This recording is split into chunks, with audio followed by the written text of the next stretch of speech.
Well, what do we have here? The boys seem to be back in town. The boys are definitely back in town. Very excited. Me and CJ are back, bringing back the hard count. Texted him before the season. I said, brother, we got to get back on this. And I was a little nervous. I didn't get anything back for that week one. And then all of a sudden, after week one, I see a beautiful text message come across my screen. It said, let's bring it back. And now here we are, CJ. Yeah, we're back. We're back. Listen, I was just saying off air. It's just like, man, just had to talk about the game. 3 years, and this will be our third year together, talking about the NFL every Tuesday at 9. So, it took some time. It's really like took some time off. We didn't really get to cover the playoffs like how we wanted to last year and everything. Yeah. But not a lot of the off season. But exactly. It doesn't matter. We're back now, solo now as well. We kind of talked about that. I was watching the stream we did like 5 months ago. We kind of broke some of the stuff down, but obviously for people that may have missed that, we left Unwrapped Sports about 9 months ago, and again, of course, a lot of credit to Perry, everybody over there. Without him, this is not even possible. There's no hard count. There's no me and Connie, being cool, linking up and creating something special. So we give them a lot of credit. But yeah, we doing our own thing. We creating our own path and our own journey. And yeah, it's just it's fun to get back. I know we missed week one. We're kind of mixing 1 and 2. Talk about a couple things. Obviously, some big things already happened so far. Already, it's so early. We got 15 weeks left, so I'm excited to talk some football with my guy. Hey, it's better late than never. Exactly. So yeah, we're gonna. Oh yeah, you go ahead. No, that's all you, brother. I was just about to say, where'd you want to go with it, but you got it. Yeah, we just gonna go. You know us. If you watched us for the last 3 years, we get right to it. We don't waste no time, and let's get to week one. Let's get to week two.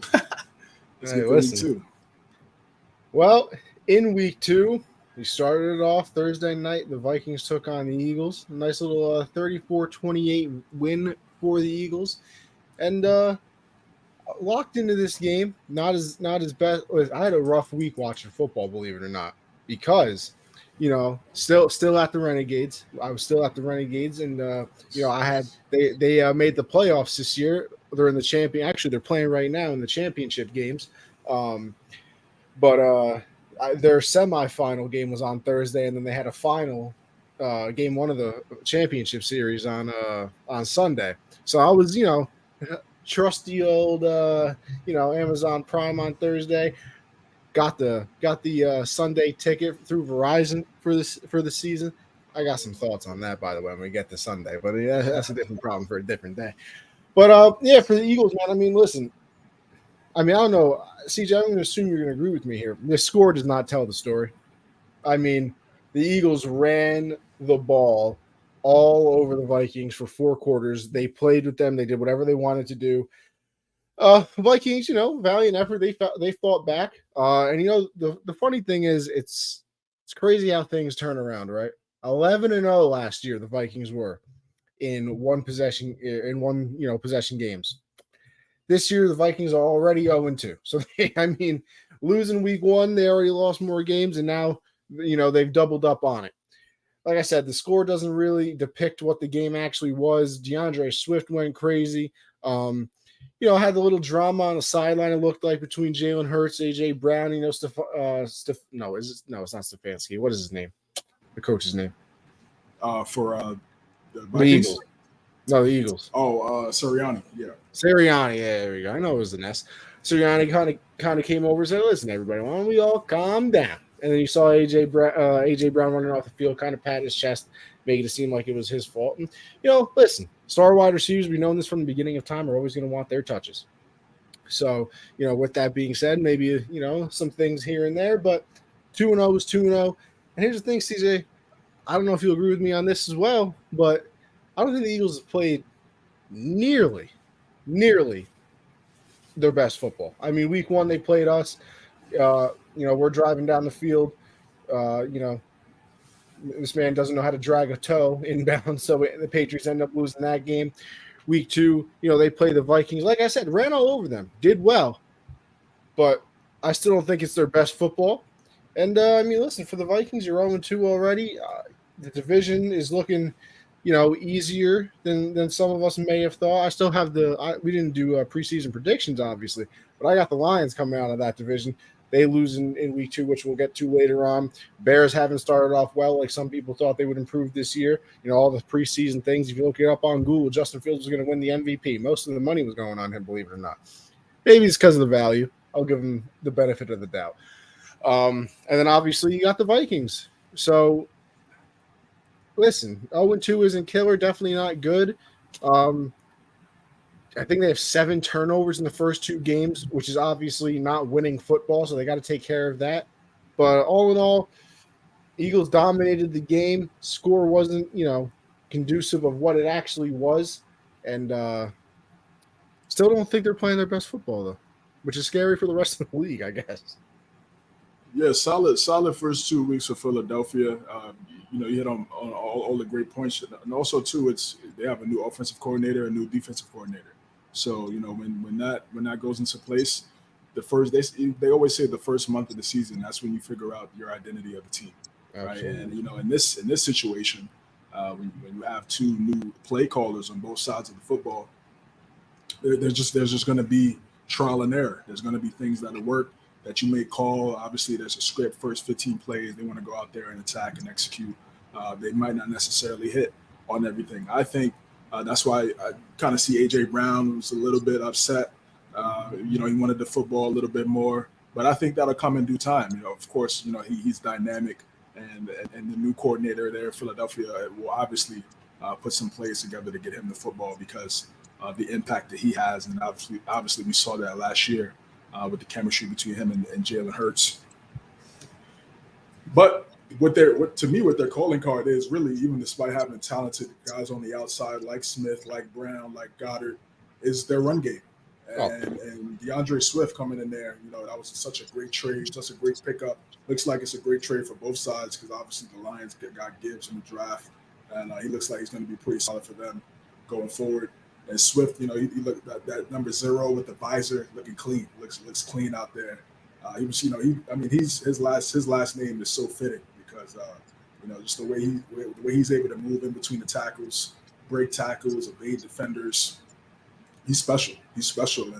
And when you play for a team like the Lions, who are now on the rise, but a team like Philadelphia, who was just in the Super Bowl, everybody's going to be watching you, man. He stepped up big time. There was a period in the game where I think they ran the football like 8 straight times, and Minnesota just couldn't stop it. And that's kind of been Minnesota's problem, really over the last couple of years. Is their interior. They don't have a dominant defensive lineman. Danielle Hunter is a solid pass rusher, but he's not a great run defender.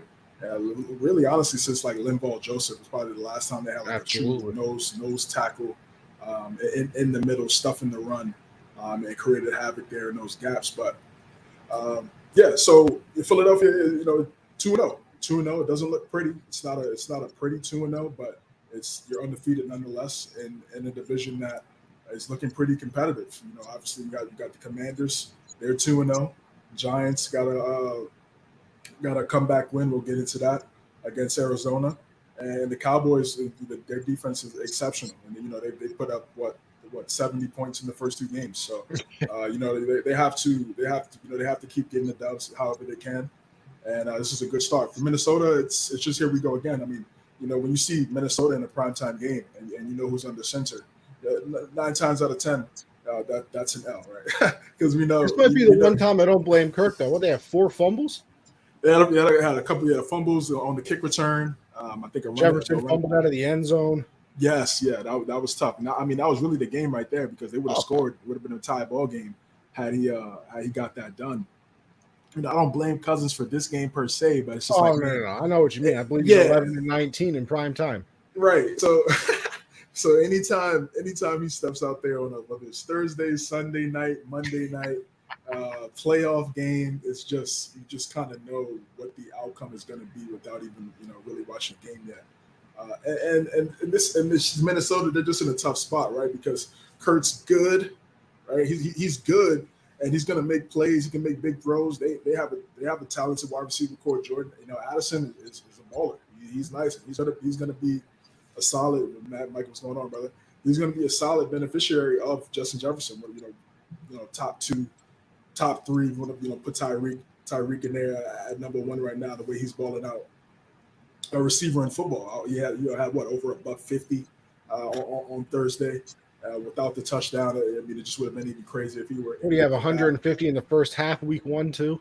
Yeah. He's elite. You can't stop him. And when you bring in someone like Addison, who's one of the best wide receivers in the country last year out of SC, I believe he won the Biletnikoff Award as well. It's just like, what are you going to do? What are you going to do? And someone like Kirk, who is talented, and he is a guy that's going to get the football at the right places at times, but he just doesn't have that. He just can't take your team to that next level. Like he has a good arm, but it's not a dynamic arm. He's not athletic enough to move his feet and create for improv plays. So they're just going to be in that weird spot where they win a bunch of games, but you kind of know what the outcome is going to be because they just don't have that special guy under center. And you mentioned the close games that they were able to win last year. And that's why football is so different. That's why football is so tough to really judge and say and assume. You really can't assume in football. Like you could say, like, yeah, this team is going to be good. This team is good. You could say it, but in this game and how close, things can turn. One play can change so many outcomes. It's difficult. It's difficult to just automatically say, yeah, this team is going to be great. And like you said, they won those close games last year. This year, even though it's very early, they're not able to win those one possession 11-0. 11-0 last year. That's just yeah, exactly. And it doesn't happen exactly, and it's not going to happen. Obviously, it's not going to happen this year because they're already 0-2. So tough game for Minnesota. They got to get back on track going into week 3. But Philadelphia, really good win in a division that's very competitive. Absolutely. Packers at the Falcons. This is one of the ones that I wasn't expecting. Packers look decent week 1. Falcons, you just kind of expect them to be bad if I'm being honest with you. I mean, obviously, I think they had the number 3 pick in the draft this season, so you weren't really expecting big things out of them. Listen, I will say Jordan Love so far is doing his thing. I mean, he was 14-25 in this game, only 151 yards, but the 3 touchdowns, no interceptions, so he's not making the mistakes, which means he's giving you a chance to win. And honestly, that's all you really want with your players, especially your quarterback. You don't want them to be the reason you lose. Now, sometimes they aren't the reason you win, but not making those turnovers and things of that nature is what really helps you out. Let's see. Connie, be happy to know I've retired the terrible towel. Just a Cowboys fan this year. Michael, you're still a fraud. Still a fraud. You've been a fraud ever since you got that terrible towel in possession. Unless you've burned it. Fraud. Well, I'm just saying. Jordan Love, like I said, Jordan Love's doing his thing. But let me tell you something about disappointing. And not only because I started him this week in fantasy and he gave me absolutely nothing. Aaron Jones is out, and A.J. Dillon does absolutely nothing. Like, what are we talking about here? And I'll tell you a very low-key problem that the Packers have. David Bakhtiari. I mean, what are we doing here? He's good one week. The next week, he's all right. Then maybe he's good again. And then he can't play because of the knee. Like, I know that he's been a great Packer. I appreciate that. I know you're paying him a lot of money. Sometimes you got to bite the bullet because you can't have the turmoil in one of the most important positions in football at your tackle spot be up in the air every single week. You have the guy going through practice for an entire week. Sunday comes. All right, let's go. We got one of the best tackles in football. Never mind, he can't play this week. Like, you just can't have that happen because we talk about it all the time. It takes a few weeks for, offensive lines to really get their stuff together unless you've been together for a really long time. The cadences, the hand suggestions, what everybody's good at, people are going to do at this time and blah, blah, blah. You have somebody practicing the whole week, taking up those reps. He's going to play, and then game time comes and he can't. You're just messing with everything now. Because if you could just, and it's not like you're just plugging in somebody good as Bakhtiari. Like, he's not a middle of the pack tackle. When he's healthy, he's one of the best tackles in football. So you're kind of messing with everything there. So, I mean, I don't know how you figure out the situation. Do you just go and draft somebody and tell them, hey, listen, well, you can stay and kind of mentor, but we can't have you doing this all the time, or, we're going to have to let you go. And like I said, you don't want to bite the bullet, especially on a contract in football with the salary cap and everything. But for your team, it might end up being, the right thing to do. You go over to the Falcons, Desmond Ridder. I mean, nothing special, obviously. 19-32, 237, the touchdown interception. Bijan Robinson, kind of showing you why he was drafted in that position that he was. Now, listen, some people aren't going to agree with it no matter what because he's a running back, and we see, what happens in that position. But 19 for 124, I mean, 6.5 yards per carry. You'll take that every day of the week. Drake London, got involved in this game. Here's the thing that annoys me, CJ, and I feel like it's such the simple answer that coaches and certain people go to or the players go to. Arthur Blank, last week, we don't care about your fantasy teams. Bob, listen, you shouldn't care about my fantasy team. I completely understand that. But what you should care about is that Drake London is the number one wide receiver on your team. He's a very good player in football, and you didn't do anything with him last week. That's what you should be concerned about. Don't worry about my fantasy team. I know you don't care. Promise you. I know you don't. But the fact that you didn't get one of your best players on the team involved in your offense is the part that you should care about. You should probably try and figure that one out. He gets involved this week, scores a touchdown. Good things happen. Obviously, the thing that everybody is wondering is if Kyle Pitts is ever going to get involved in the offense and do anything with his life. But at the moment, it's looking like no. But hey, good win for the Falcons, 2-0. They're about 3 wins away from where I thought that they would be, so they're off to a great start.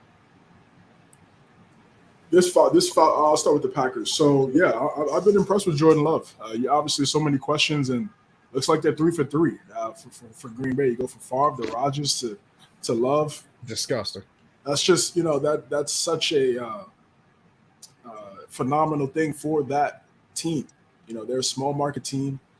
They're not a team that generates and acquires a lot of high profile free agents.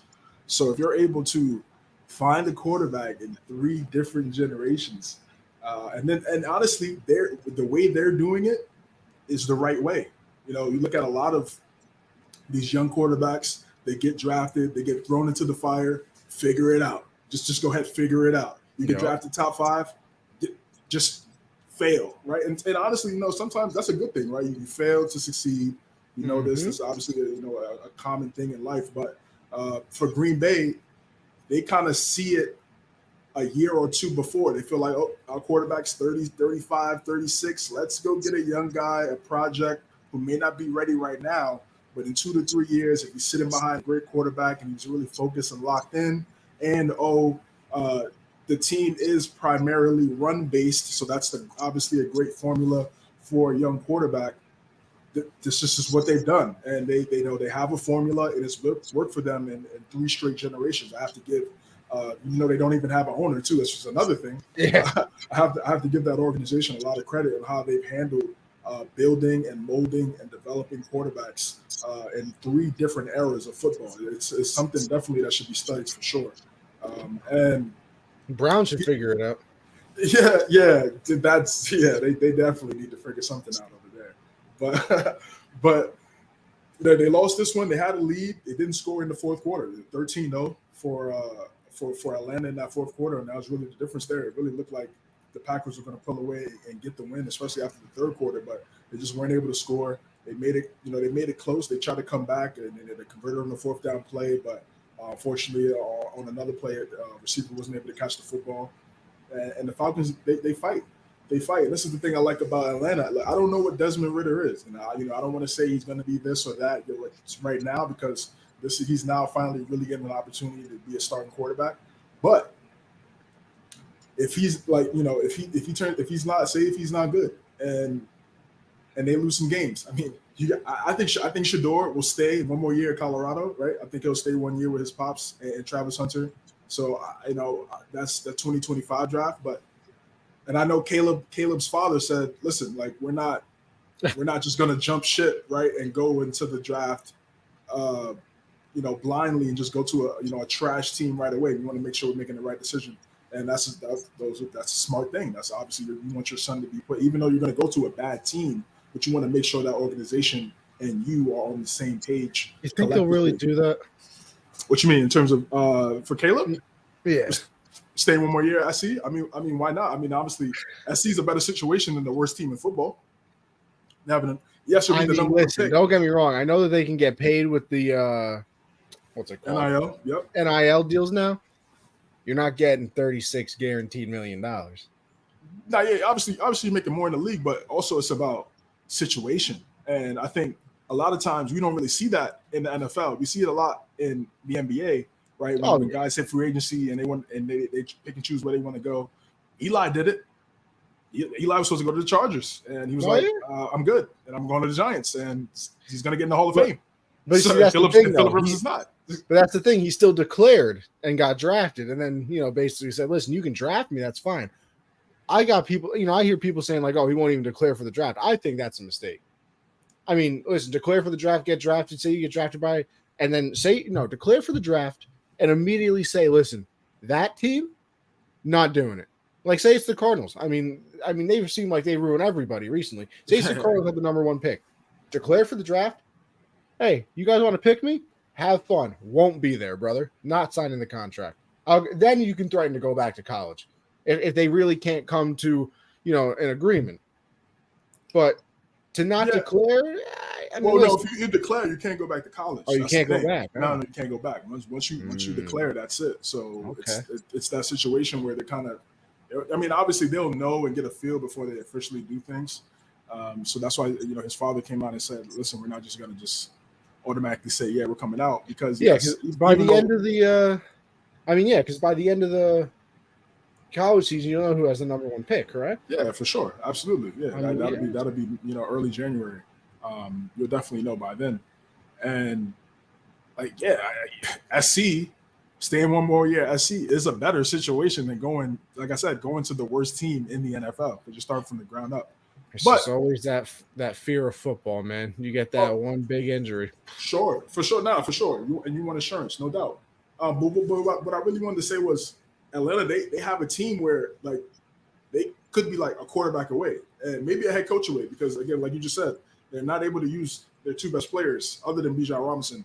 Obviously, Arthur Smith knows how to use running backs. He was there in Tennessee when Derrick Henry was going wild in his younger days. So he knows how to use running backs, but he doesn't know how to use his best tight end and his young wide receiver. Kyle Pitts was the second coming of Jesus when he came out of college. You talking about Kyle? Exactly. Yeah, exactly. That's what they were saying, right? The next great tight end. And it's only year 2, so he still has a lot of time to show for it. Yeah. And again, they don't have a great quarterback, so. That plays a factor too. But I'm saying I wish Ritter nothing but the best. But if it doesn't play out the way they expect it to play out, and maybe one of those guys come out, Drake May too, and North Carolina, pretty good quarterback as well. That's all they need. I mean, in a division that, let's face it, we'll talk about Tampa Bay. I don't know how long that's going to last, but they look good. The Saints are 2-0. And Carolina, it's a process. I'll just put somebody's got to win. Yes, somebody's got to win. I just think their upside, if they just get the right guy in there, is through the roof because of the skill guys they have, and all of those guys are young, and all of those guys aren't expensive yet. That could be a good thing. So for them to start winning now, and Bijan, like you said, running back shelf life is shorter than other skilled players. So. Bijan's great. I knew he was going to be great. He was excellent at Texas. He could do everything, catch the ball at the backfield. He's like Saquon. He reminds me a lot of Saquon Barkley. Catch the ball out the backfield, run between tackles, dynamic as soon as the football's in his hands. 19 carries is great. You don't want to have him run the ball 30, 40 times, 30, 35 touches. If he could get 30 touches, but not necessarily 30 carries. And I think that's kind of the new thing that these teams are going to start to do now with their running backs, because you want to keep these guys fresh. And that's why running back by committee is in my opinion, the best way to go, for sure. So yeah, they're 2-0. They battled through. They could easily lay down during this game, because it did look like Green Bay was going to take control and get the W, but they had a great fourth quarter and got the win, and they're 2-0. And in a winnable division, in my opinion. Look, Derek Carr is not a world beater, and like I said, Carol, and neither is Baker Mayfield for that matter. And honestly, the Panthers, again, like I said, they have the number one pick. So this is a good win. And we'll see if they can keep stacking dubs and keep playing good football. But I like what I see right now from their run game. Definitely have to improve in terms of developing Pitts and London going forward. I mean, listen, we see it with the 49ers right now. What happens when you get a cheap quarterback? I mean, they're paying – I mean, Kittle's one of the highest paid. McCaffrey's one of the highest paid. Let's see. You got Trent Williams is one of the highest paid. Bosa's one of the highest paid. Fred Warner. I mean, you can pay everybody when you're not paying a quarterback. So they struck gold. They struck gold with Purdy. You essentially reset the clock. You reset the clock on your team every time you draft a quarterback, because you can literally sign it. Say you got a few good players, you can sign whoever you want once your quarterback isn't taking up most of the salary cap. That's a fact. That's a fact. They struck gold with Brock. They struck gold. Last pick in the draft. Who would have thought? It's crazy. It's crazy.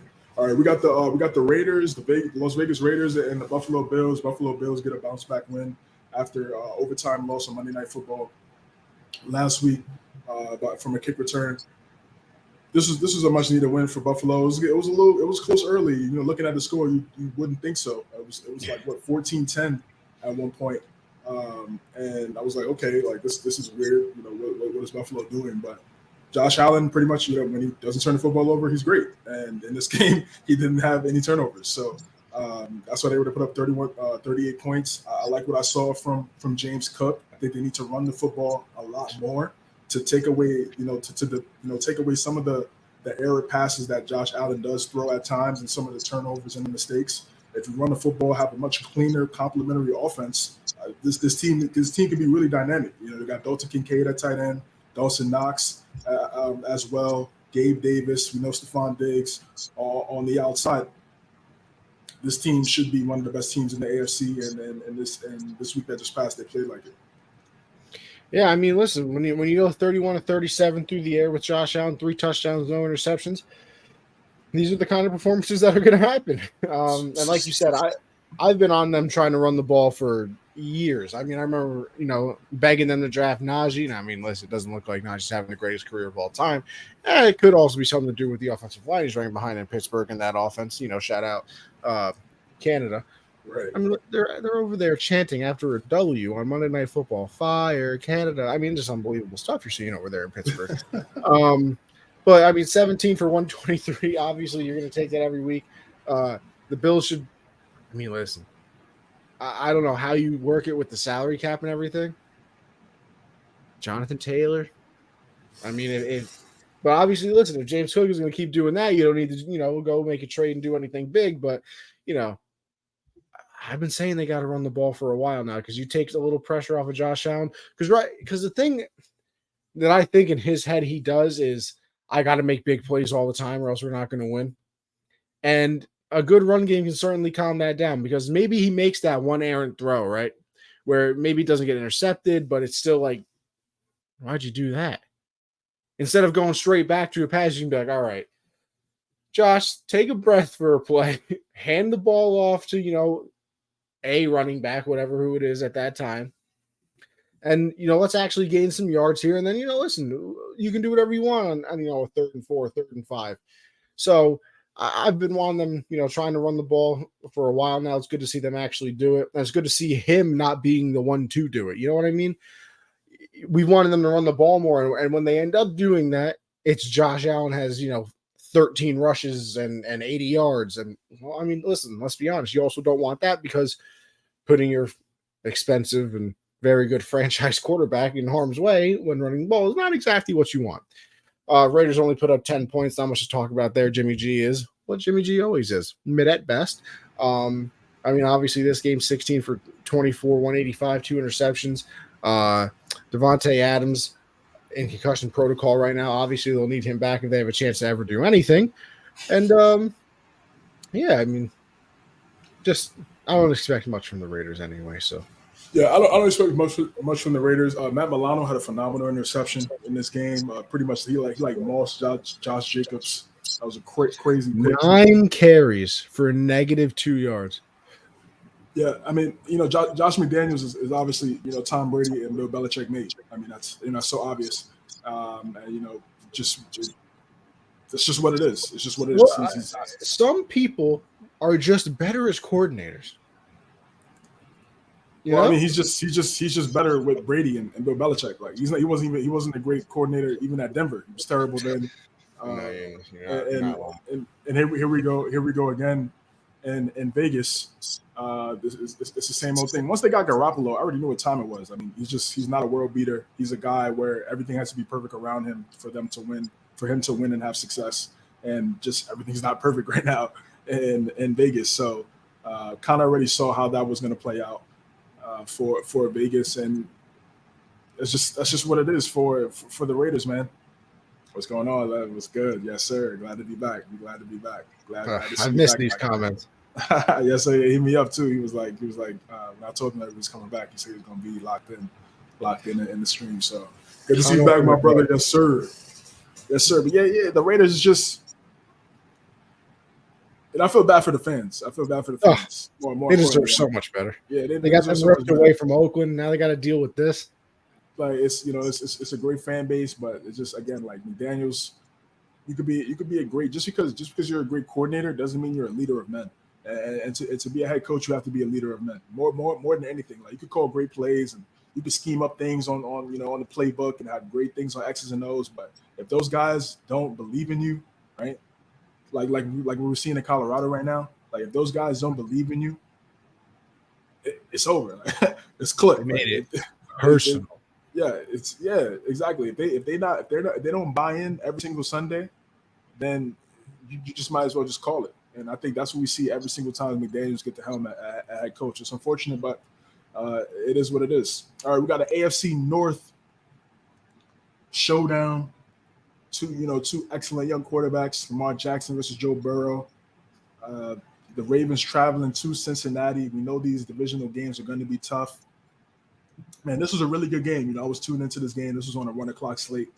And just the Bengals offense, it just really couldn't get it going early. They struggled. They had an interception early on. They just stagnant. Really weren't able to run the football, something that I've critiqued Zach Taylor about for the longest, their ability not to run the football, especially when you have Joe Burrow, who's not 100% with the calf injury. It would just make the most sense to run the football, get some easy yards, create easier passes. You don't want Joe Burrow dropping back 40, 45 times to make plays right now because he isn't 100%. I know they started off 0-2 last year and went to the AFC Conference Championship game. 4 out of 5 years they've started off 0-2. But it's just, and that just goes to show how talented of a roster they have. But you just can't bank on that every single year. You have to get dubs. Well, I was going to say, you want to hear the little caveat to that. They've started off 0-2 this year for the 4th time in 5 years or something like that. But I saw it on SportsCenter that there's only been like 6 teams since they like redid the standings and or not the standings, the division and everything like that, the current divisional format, that started off 0-2 against 2 divisional opponents. None of them have made the playoffs.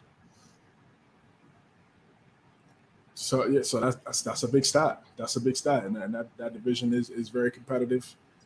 But again, it's like you can't really give up on them too much because they do have one of the best quarterbacks in football, and they still have a great receiving core, and their defense is good too. That defense really played well in the second half. They just weren't able to really do enough in the first half, and they just didn't play great complementary football. That's a common term that you hear all the time, but. That's how you have to play. They didn't do a good job of that. They caught on late. They tried to make it interesting in the 4th quarter. Joe Burrow threw a touchdown to T. Higgins to cut it to 3, but Lamar Jackson used his legs. I was able to get first downs. Gus Edwards, big first down when they needed him to get it. Gus Edwards, man, prayers up to J.K. Dobbins again, man. Just can't catch a break. Can't catch a break. Just can't catch. He's so special. You see the flashes of his potential, and then he just keeps getting nicked up. He keeps getting hurt. So prayers up to J.K. Dobbins. Absolutely. Prayers up to Odell too. Hurt again with the ankle. They're saying it's not that serious, so they say he might come back and play on next week, but we'll see. But Zay Flowers. Thank you. Zay Flowers and dog. Yeah, Lamar threw it on a rope. It's like 60 yards. Great catch in between the corner and the safety. He's going to be special. I wanted New England to get him, but you know how that goes with Bill and receivers. Even though I like Pop Douglas, we'll talk about that.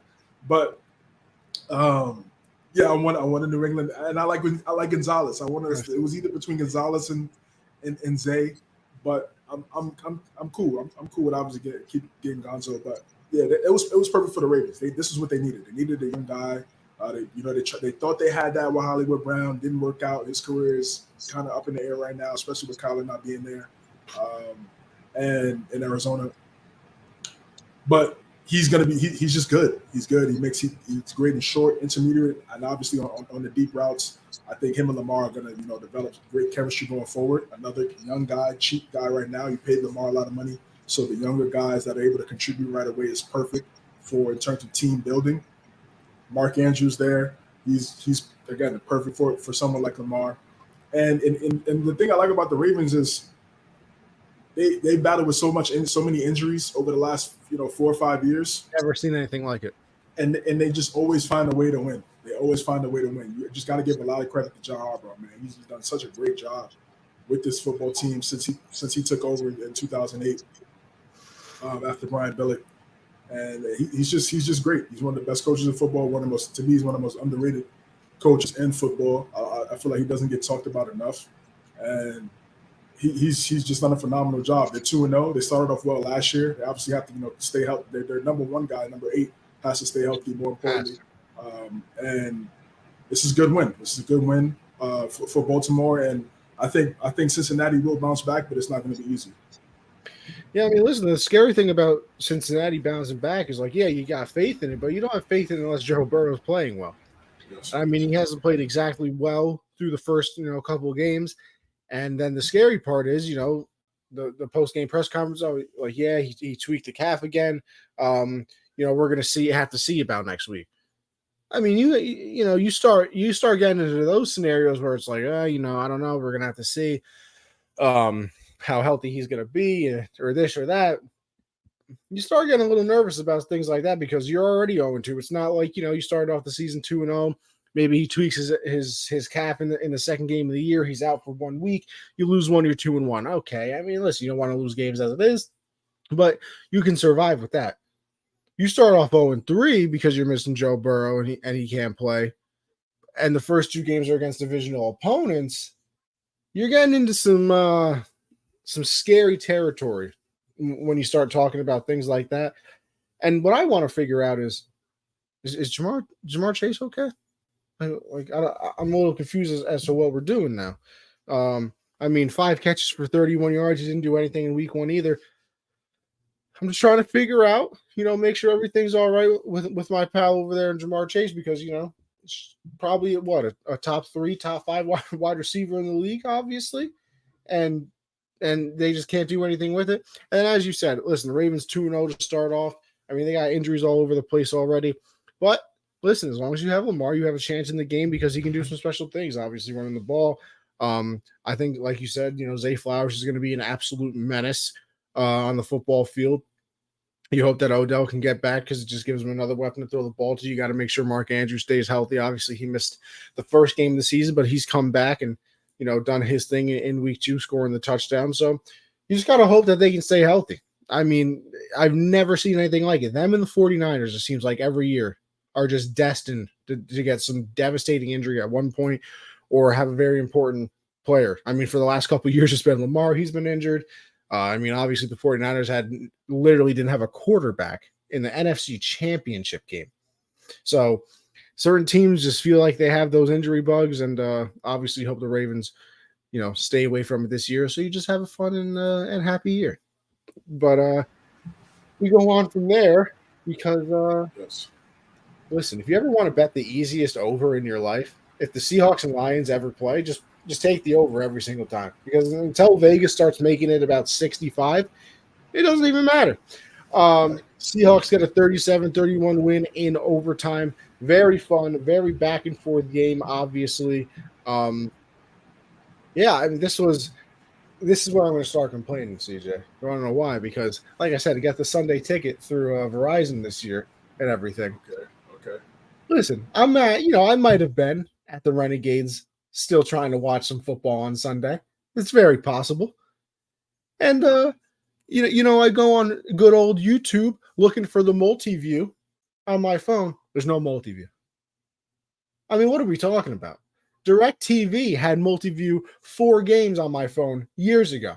Everybody was happy was getting away from DirecTV. DirecTV's trash. I can't even get multi-view in 2023 on my phone for the Sunday ticket. I mean, what are we talking about? And you can only get it on the TV too, because I came home, the 4 o'clock games or the 1 o'clock games were still on. And you can't even get it on the laptop either. You can only get it on a TV. It's one of the dumbest things I've ever seen in my entire life. So, I mean, I'm sitting here, Lions, all right, the play's over. Bam, I'm switching to Kansas City. Bam, I'm switching to the Colts and Texans, which, believe it or not, unbelievable game, but we'll get to that next. All right, I'll stop complaining now, but I had to get that off the chest. YouTube. I mean, what are we talking about here?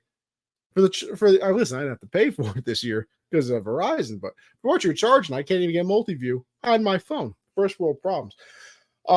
But after a sketchy week 1, which may not be so sketchy anymore, because obviously we thought the Rams were going to be not very good this season, because how they looked last year. Obviously they didn't have Stafford for much of last season, but we just weren't expecting big things out of the Rams, and they lose to the Rams week 1. You're kind of, hey, what's going on there? Maybe Geno Smith turned back into a pumpkin. Maybe the fairy tale story is over.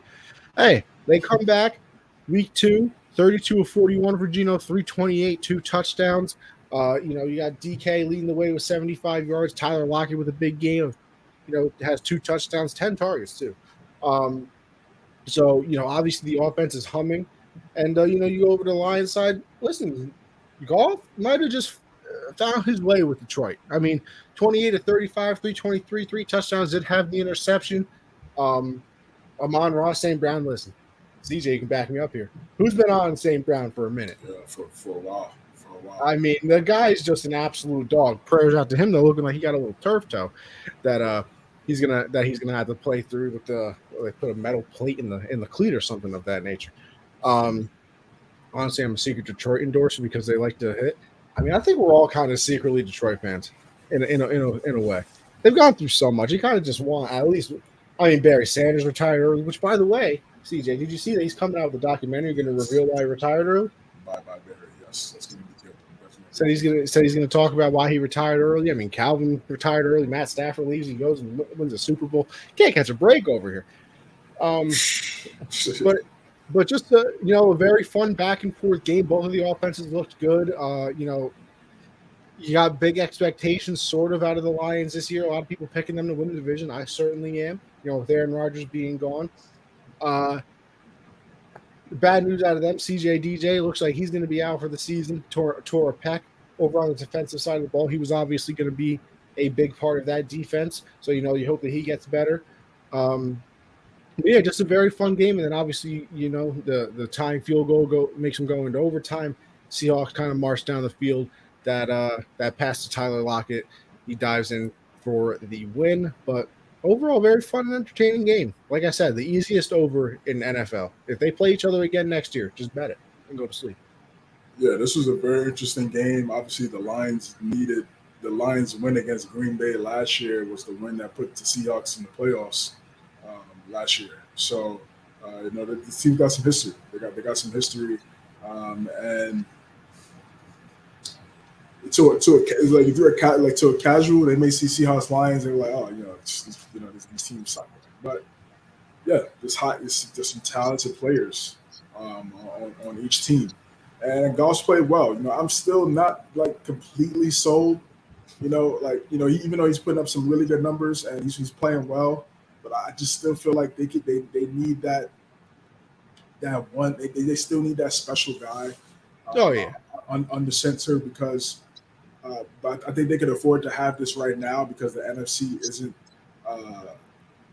as talented at the quarterback position than the AFC is. So you could have someone like Goff who's good but not great, and you could still win a lot of football games as long as he's not turning the football over. And that turnover that he had in the game led to a pick six. That was really that ended up being the difference in the game for them. But yeah, I'm a big fan of Detroit. I'm a big fan of their story. Obviously, Motor City Dan has done a great job. Exactly, done a great job. So far as being the head coach of this team, got those guys playing well. But Seattle too, man. Listen, this is a team where they got rid of Russ, and it was just like they were going to be poverty. They were going to suck. They were going to get a top pick in the draft, and just this rise of Geno Smith has just really been something that it's one for the ages. For real. Out of nowhere. Out of nowhere, 30 years old, kind of having a second act in his career. I thought he was going to be good right away out of West Virginia. He was throwing dimes to Stephen Bailey and Tavon Austin back in the day. He just wasn't able to get it going. Jets, bounced around on some other teams. Gets his jaw broken by a teammate. Yeah, gets rocked. Yeah, gets rocked. A few years ago by a teammate, like you said. But he's really found a home in Seattle. He really has, and you got some talented guys on the outside. Lockett, to me, the most underrated wide receiver maybe ever. I mean, honestly, and they got a couple guys over there: Doug Baldwin, Golden Tate. A lot of couple. They've been some really underrated wide receivers over there that have been Seahawks for over the last decade. That make plays. They make plays. And Tyler Lockett, he makes plays, man. Again, he doesn't get talked about, but he gets a stack. He gets 85 catches, 75 to 85 catches plus a year all the time. You ever seen a wide receiver too that never gets hit? He just knows how to get down. He just knows he catches the ball armadillo immediately. It's just perfect. It's perfect. Great route runner, one of the best route runners on that sideline, right on the sideline towards the end, also the end of the goal line. Great for the toe drags. One of the great toe drag receivers I've seen in a very long time. Absolutely. Always gets that right foot or left foot down to make big plays. Metcalf, and you got Smith and Jigba as from Ohio State, the rookie they have there as well. So they're going to be really dynamic, and you got someone like Geno who can throw the football and play well. They're going to have a shot, and they're 1-1. Yes, like you said, they did struggle against the Rams in that divisional game, but it was a really good game, exciting game. We're down to the wire, and I was definitely tuned in on that 1 o'clock slate for sure. Colts and the Texans, a game that going into it definitely did not expect, the biggest things, both rookie quarterbacks coming into the game. What is it, the number 2 and 4 overall pick? Yes. Battling each other here. Biggest story to me coming out of it, the Colts get the 31-20 victory. The offense is looking good, under no, it's not Frank Reich anymore, is it? No. Who was it? Who's the coach? Shane, I forgot his last name. But from the Eagles, right? Yes, Shane Steichen. Shane Steichen, yes. Offense is looking good under them. Almost pulled out a victory last week in week 1 against the Jags in a game that people probably didn't think they had a chance in just because of their whole situation. But Anthony Richardson, gets hurt in this game. I believe it was a concussion. If I'm speaking that correctly. He missed a couple plays last week because of the knee. I mean, that's always your fear with quarterbacks that run. I mean, it forever will be. And Trevor Lawrence kind of said it after week 1. That clip kind of came out from NFL Films or whoever was doing it. He walked up to him at the end of the game and said, "Hey man, whatever, but slide for me, all right." I mean, it's true. You see with all these quarterbacks, it's the thing that I'll always give Lamar credit for. You don't see him taking a lot of those big shots. For somebody that runs the ball, I mean, still gets hurt. I'll say that. It's crazy. But you see with him, it's kind of like on a tackle like in the pocket, or it's something weird like that. It's not like he took an absolute, a hammer hit stick and ends up getting hurt. He always seems to, get down when he needs to, and things of that nature. You got to try and do that in the league. I mean, if you saw Cam Newton, those hits kind of finally pile up on him. I kind of worry about it with Josh Allen, that the hits are going to pile up on him. I mean, you just see it with the type of people that that run the ball at that position line. It's a different world, and they're quarterbacks in weird ways, which they're not supposed to be getting hit like that. I mean, I guess it's okay for the running backs and wide receivers, but the quarterbacks, hey, get down. But Gardner Minshew came in, did his thing, 19 for 23, 171, a touchdown. But yeah, I mean, like I said, Anthony Richardson had 2 touchdowns, in the game on the ground. And then, hey, you got to give him credit. CJ Stroud played very well in this game. I believe he had the most passing yards in the league in week 2. 30 of 47. That's very good. 384, the 2 touchdowns, no interceptions. So he didn't, once again, that's kind of what you want from your people. I mean, he did lose a fumble in this game, so that's not what you want. But he didn't make, constant mistakes for you to lose the game. You end up losing 31-20 though. But I mean, listen, both these teams are in their rebuild stage. I mean, the Texans had, high picks for a reason. Yes. The thing that worries me a little bit, they can't run the ball. I mean, I was thinking Dameon Pierce, he looks pretty solid last year. You think he's going to have a nice, sophomore season this year as well. They can't run the ball for anything. So, obviously, you would want that to take some of the pressure off of CJ Stroud and, not make it such a big deal for him. But that is clearly not happening at the moment. But, a fun game, and you just hope that Anthony Richardson is clear for week 3 because listen, I'll tell you this, fun to watch. Oh yeah, very fun to watch. Coming out of Florida, there were some questions, right? Just because he didn't play as much and the completion percentage, but a lot of that has to do also with the players around him. I look at both of these teams. I'm a fan of both quarterbacks. I want both of those quarterbacks to succeed, have a lot of success going forward. I think they're both in pretty good situations as well. You look at the Colts head coach.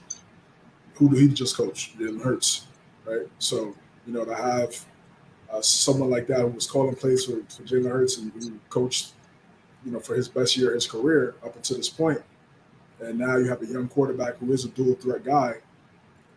Kind of is unfortunate that your best player isn't there right now, because you could be looking at a very dynamic offense with a healthy Anthony Richardson and a healthy Jonathan Taylor out there in terms of just being able to control the clock, put pressure on the defense, get guys tired all the way up into the fourth quarter. Now those D-line, guys are rotating in, and you're still playing smash mouth, hard-nosed football. It's a formula that's going to win you a bunch of games. The Ravens do it. The Eagles still do it. So many of the other teams still play that way. You don't necessarily always need to throw the football 40, 50 times to have success. There's multiple ways to win in this league, and I think the Colts are kind of figuring that out right now. Obviously, when they get 23 back, we'll see what that offense can really look like. I still feel like they need a dynamic wide receiver on the outside that could really open up the offense. And because now, right, because when Taylor, if he does come back, if he ever does come back and play for the Colts, there's going to be a lot of one-on-ones. You got to load up that box, and there's going to be a lot of one-on-ones for those receivers. I like Pittman Jr. He's good. To me, he's more of a 2 than a 1. So if they're able to find that number 1 guy, they're going to be really good. And for the Texans, yeah, again, rebuilding. CJ Stroud, really good in the pocket, solid, accurate. They're another team that they need to fix that O-line. I agree with you. That's going to take some time. It's going to take a couple of years. They have a lot of assets, a lot of draft picks from that Deshaun Watson trade. So, they're going to be able to build this team the right way and put the right guys around him, put the right guys in front of him to protect Stroud. I'm a fan of their head coach, DeMeco Ryans, obviously a defensive-minded head coach. He's done a really good job calling plays over there in San Francisco a year ago. Now he gets the opportunity to be a head coach in a really nice young division with some really young teams there. This was a good win. This is a good win for the Colts. Gardner Minshew coming in. That's why it's always important to have a really good backup quarterback. Your quarterback goes down, the backup comes in, still able to play at a high level. Someone that's been a starter in this league, been a starter in that division as well. So, he played well in relief, and Indianapolis got the dub, man. It was definitely exciting game. And I think looking at these two teams with their two young quarterbacks, those are going to be some more exciting games going forward for sure. I truly believe that. Absolutely. All right, we got the Chiefs and the Jags. I honestly thought this would be a more of an offensive game. Yeah. This was definitely a game I was looking at before during the week. Was like, yeah, okay, this could be like a 35-37 type. But it was a defensive battle. It was a defensive battle. The Chiefs. Kelsey was back. Chris Jones is back. Chris Jones was one of the best players in football. I mean, he's the top 10 player in the world. Put him anywhere. Yeah, and you put him anywhere. I mean, top 5 defender in the world. You got him, Watt, Donald, Bosa. I mean, that's really. I mean, it doesn't get any more dynamic than that. So all of those guys are game changers. And he made some big plays for the Chiefs at his first game back. Kind of got the 1-year extension. They need to pay that man. I know they restructured Mahomes' deal. That was kind of the big news today. And I think Mahomes, he's smart, bro. I mean, he's kind of doing the Brady route. He doesn't need $60 million a year. Obviously, is he worth that? Of course. But he doesn't need to, make that type of money every single year. He understands the game of football, and you got to build around him if he wants to continue to win and have success. This is the way you have to do it. This is the way you have to do it. He already has two Super Bowls already. So that was kind of the big news there in KC. They need a wide receiver, man. They need a wide receiver. They should have found a way to make it work. They should have just paid Tyreek. It's like a blessing and a curse because now we got to see Tyreek twice a year now as Patriot fans, and it's like, damn. But if he was with Mahomes, those are like, it would have been even scary crazier. hours. Yeah, exactly. Scary hours for sure. And two is playing great. We'll talk about the Dolphins later. But they need a guy, man. They need a wide receiver. Badly, because Tony's not it. Sky Moore, it's not that guy right now. Still really young, but he's not someone you can rely on. MVS was always a 3 in Green Bay, never a 2. Was really a beneficiary of someone like Devontae Adams. And Kelsey, and to me, they need another tight end too, because Kelsey's not getting any younger, and he's going to get nicked up as he gets older. And this is really the only thing only questions I've had with Kansas City is post Kelsey. Who is going to be that guy? And I think they need to start answering that question now while Kelsey's still there. So bring in the tight end that can kind of mentor, mold, and it still be impactful now as well. You can do that dual tight end route. You see that success across the NFL for years. They need another dynamic weapon on the outside. It could happen by a trade. Maybe you get a disgruntled wide receiver somewhere for a team that in these first 8 weeks wants to go somewhere else. KC can kind of jump on that and make a move and kind of keep this thing going in terms of trying to win the AFC for fifth, sixth time. Yeah. So but this was a low scoring game. Jacksonville, I think they're going to be a team that is going to be right there as well. Calvin Ridley, I mean, he had that left foot was out. Could have, if that left foot was in there, it's 16. I mean, it's 15, 17, and then you don't know what happens. We never found out what happens with the 2-point conversion because his foot went out. But I love the pickup of Ridley. He's another guy. He was really underrated. He was just playing for the Falcons. Obviously, no one was really watching Matt Ryan play. And he it's just facts. And last year, he did what he did, and he missed the whole year. So now he's with a young quarterback. He's gonna make a lot of plays. One of the best route runners in the league. He's extremely special, but it just wasn't their game. And KC was able to squeak out a close W in Jacksonville. Big win KC to avoid going 0-2. Yeah, I mean, listen, we talk about the struggles of the offense, but I will say what's been impressive, the defense. Yes. I mean, the defense has looked very good. You know, obviously, we just saw the Lions put up 31 points against the Seahawks. They were, I believe, the third highest scoring team in the league last year. You know, somewhere in the top 5 at the minimum. But you know, the Chiefs' defenses look good. They held the Lions last week. They held the Jags to 9, who, you know, the week before put up 30 plus against the Colts. So that's an impressive thing for them to do. But like, I mean, I absolutely agree with you. I mean, I don't know how you didn't end up making it work with Tyreek Hill. You got to go try and find somebody now because, like you said, Travis Kelce isn't going to get any younger. You start getting worried when they get muscle injuries or tendons of things of that nature because that just takes longer. I mean, this was like a bone bruise in his knee that he just kind of got out of nowhere. Obviously came back, you know, pretty fast from it, only missing the 1 week. But you don't want that to all of a sudden be, okay, he's favoring the knee on this side, so maybe he's putting more stress on the other leg. That turns into a hamstring, whatever. And, you know, things start getting worse from there. But they should absolutely look for a wide receiver. I mean, listen, it's not going to happen. But he doesn't have a new contract, and everybody keeps saying, you know, what would you trade for Justin Jefferson? Now, the Vikings are not going to trade Justin Jefferson because that would just be I mean, listen, you want to talk about dumb things to do? And also, what is it going to take to get Justin Jefferson? I'm not picking up the phone unless I heard. I mean, listen, I need a minimum of 2 first-round picks, minimum. So, yeah, they're not sure. Or I mean, listen, you know, Mike Evans doesn't have another contract. He wanted one before the season started, and I mean, he's off to an unbelievable start so far this year. So if the Chiefs maybe at midway point of the season, I mean, listen, it would still be crazy. Don't get me wrong. But what if the Vikings are like 3-7, whatever the trade deadline is? I don't know. What if they're like 2-5, 2-6? That's just like unless he asks for a trade, right? That'll have to be later. He could say like I want out, which is very possible.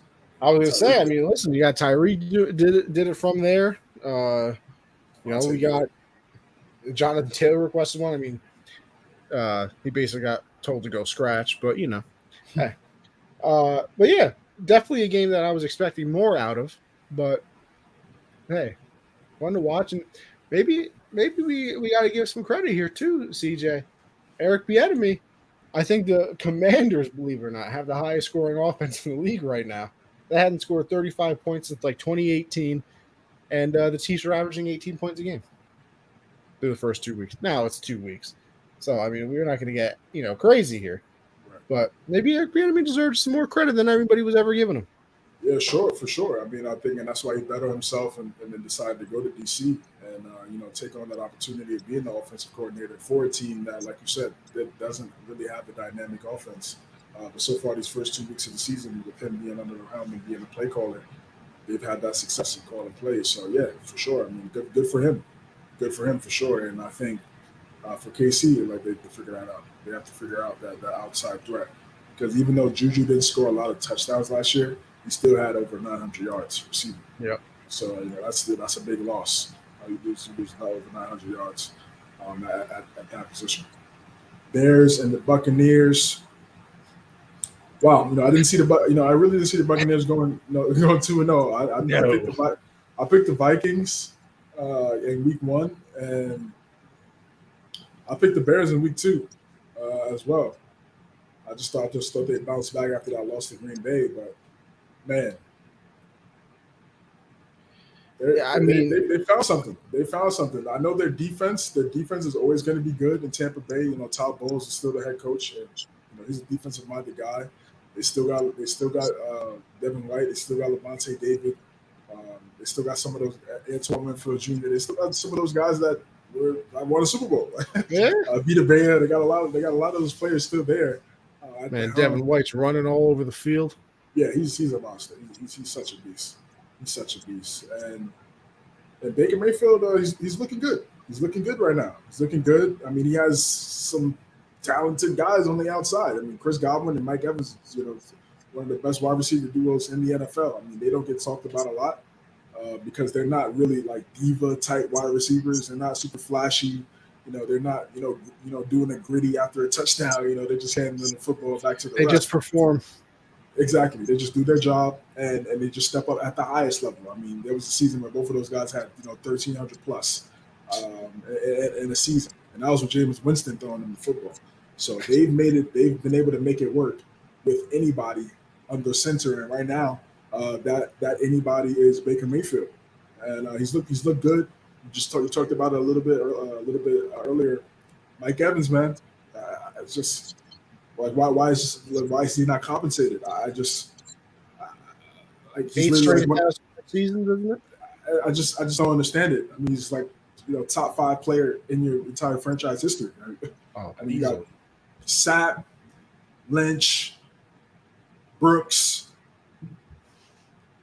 Mike Evans. I mean, I don't know. I don't know, man. He's just been so good. Who's the corner? Who's the corner? Rondé Barber. Barber. Yeah, I mean, yeah, he's up there. I mean, top whatever, definitely top 10. No. He's top 5 easy. I mean, yeah. What is it? 8 like I said, isn't it 8 straight 1,000-yard seasons? It's definitely, yeah. He's elite. He's elite. I don't know, and it's not like he's declining. He's not declining at all. 6'4", like I think $175 and a touch. 171 a touchdown on 6 catches. And he's not the fastest guy. No. And the thing that I'm a fan of with him is whenever people do these rankings, right, wide receiver rankings, he rarely gets talked about. Never gets talked about. He always performs, like you said, with the stack every year of his career. And he always performs every single season. Godwin too. I mean, I love them as a wide receiver duo. They're playing some really good football right now, and that division, man, is winnable. It's winnable. Obviously, when they play New Orleans, that's going to be a great one. That's going to be a true test for both of those quarterbacks, whether it's Carr or Mayfield, because both of those defenses are really good. It's going to be here we go again, Saints Bucks. That'll be the true test for Baker and Carr. But right now they're playing some great football, and for Chicago, listen, I thought bringing in DJ Moore would help. Either guy on the outside, Claypool, just kind of been underwhelming. Yeah, you see the compilation of him walking through the plays? Yeah. Just I don't know. I don't know what it. Yeah, that's not what you want. It's not what you want. Their O-line is still not the best. It just looks like Fields at times is he runs when he shouldn't run, and he's kind of like seeing ghosts out there, man. When you have your first couple years, and you just keep getting hit. Like even though there may not be real pressure there when you're in that pocket, and you can honestly probably sit there for like half a second and still make that throw. But when you've been getting rocked the last like 2 years, you're just out of there. You're running out the pocket, and there's been some film out there of this game, and there were guys like wide open. He's in the pocket, but it's just like sometimes you don't see it because you get caught up looking at them 320, 280 pound men running at you, trying to take your head off, even though you're supposed to stand in there and throw darts. So that's an adjustment for him, and they don't have an offensive minded, head coach. A lot of people talk about that. You've talked about that, over the last couple of years, and kind of having that parent. I'm going to talk about it for this next game too. Don't you worry. Oh yeah, oh man, for sure, definitely. But yeah, man, it's just going to be.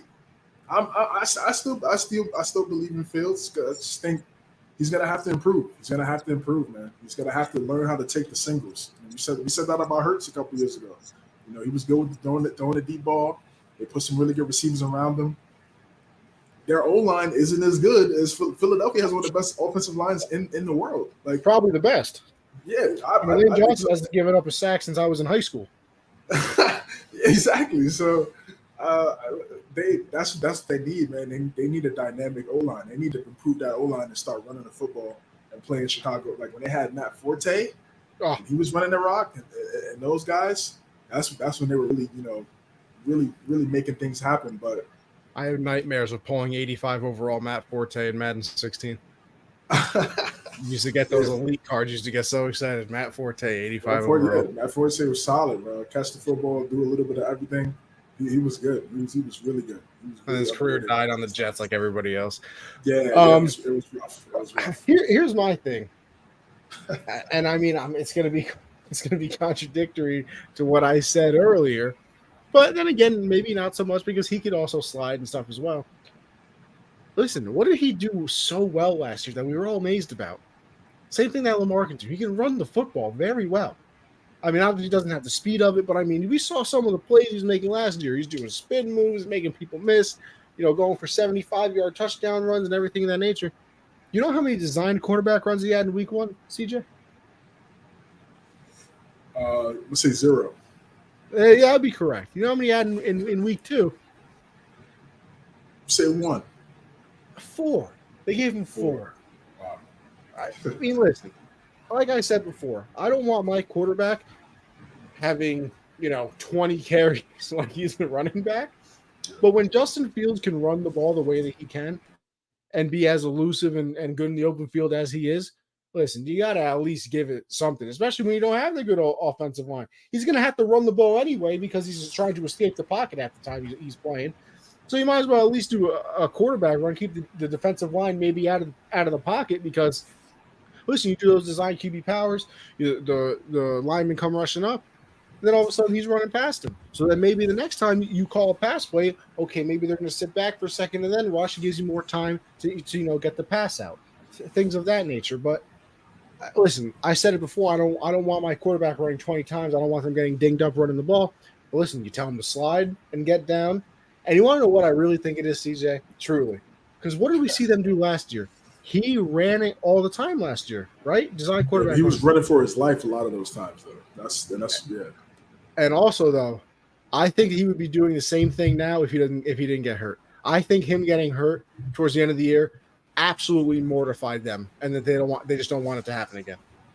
And I mean, and as long as the Bucs go, cannot believe that they're 2-0. Thought it was going to be an absolute, forest fire, I'll say, over there in Tampa, and it certainly hasn't been. But I mean, you scroll down a little bit and CJ, I can't even look at the Chargers.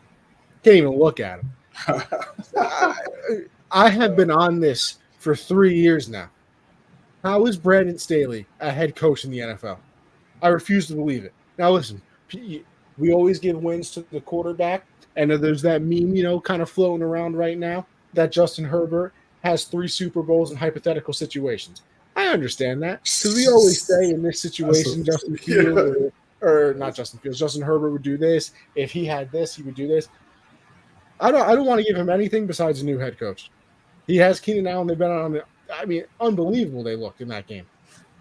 You got Mike Williams as well. They drafted Quentin Johnson as well. You got Austin Eckler. You have Joey Bosa on the defensive side of the football. You got Khalil Mack on the defensive side of the football. You got Derwin James on the defensive side of the football. You got Asante Samuel Jr. You got J.C. Jackson. Now, CJ, how many more things could I possibly – you got one of the best tackles in football, and Rashawn Slater, that a lot of people think. I believe Corey Linsley is still there, one of the better centers. Yes. Justin Herbert, a lot of people think is a top 5 quarterback. How is it possible, CJ? I'm looking into the camera. That's how serious I am right now. How is it possible you come from the defensive side of the football and you can't stop anybody on defense? You just lost to Ryan Tannehill and the Tennessee Titans, the same Ryan Tannehill that threw 3 interceptions the week before and looked like he didn't know how to play football. You held Derrick Henry under 100 yards rushing in the game, and he still lost the football game. Justin Herbert didn't even turn the ball over, and he still lost. Over 300 yards, I believe he had, no turnovers. What are we talking about? You're starting off 0-2. You got one of the better rosters in football, a lot of people think.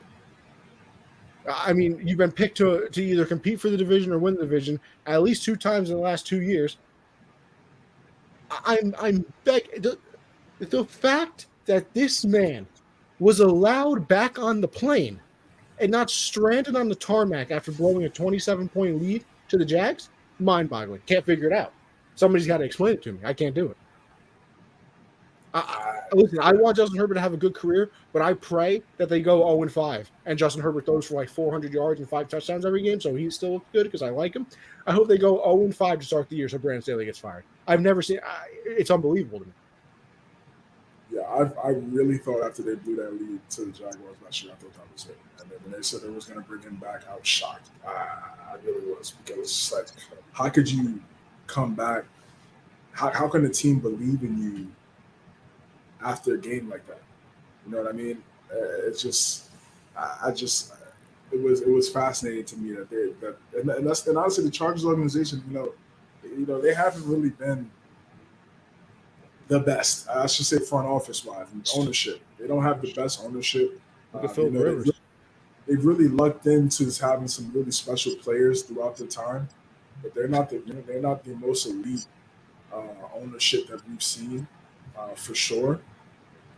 And Tennessee, man, listen, like Mike Vrabel, bro, this guy just knows how to win. He just knows how to win.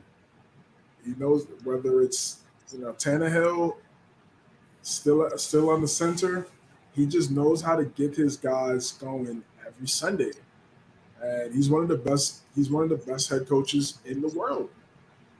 Just unfortunate that he doesn't have a Justin Herbert or Joe Burrow or one of these dynamic quarterbacks under center. I think we'd be talking about them in a completely different realm, in a completely different light, if that were the case. Something's got to change. Something's got to change over there, and with the Chargers, because look at the talent that you said, especially on the defensive side. And Staley's supposed to be a defensive-minded head coach. Defensive coordinator. He was a defensive coordinator. And for the Rams, exactly. And they just... What is he defending right now? He was trying to defend his job, because right now it's definitely on the hot seat. No doubt about it. And it's really no excuse. It's no excuse. Just all those names you said, bro. And they have, and then also you don't pay Austin Eckler, you give him chump change. That was another thing I wasn't a fan of in the offseason. Like, I get the running back narrative. I get it, man. To me, it's played. I'm not a fan of the narrative, but that's another discussion for another day. They should have paid him and gave that man his money, bro. The stuff, the impact he's had for that team over the last couple of years has been phenomenal. And for him to just get like a pennies on a dollar type deal is unfortunate to me. But if this keeps spiraling out of control, I think we'll definitely see the last of Brandon Staley as the Charger head coach. But I just still got to give credit to the Tennessee Titans, man. Derrick Henry just still going along. He's healthy, looks good. Remember, he was on pace for like 2 racks last year before he got hurt. Again, and he's just so good. And like I said, this team, they're well coached, they're well prepared, and I think they just have that underdog, nobody believes in us mindset, and that just translates every single Sunday for them, and that's why they're able to get these dubs. They play complementary football. If Tannehill doesn't turn the ball over, they're always going to have a shot to win. I know that's like the easiest thing to say for like any other team, right?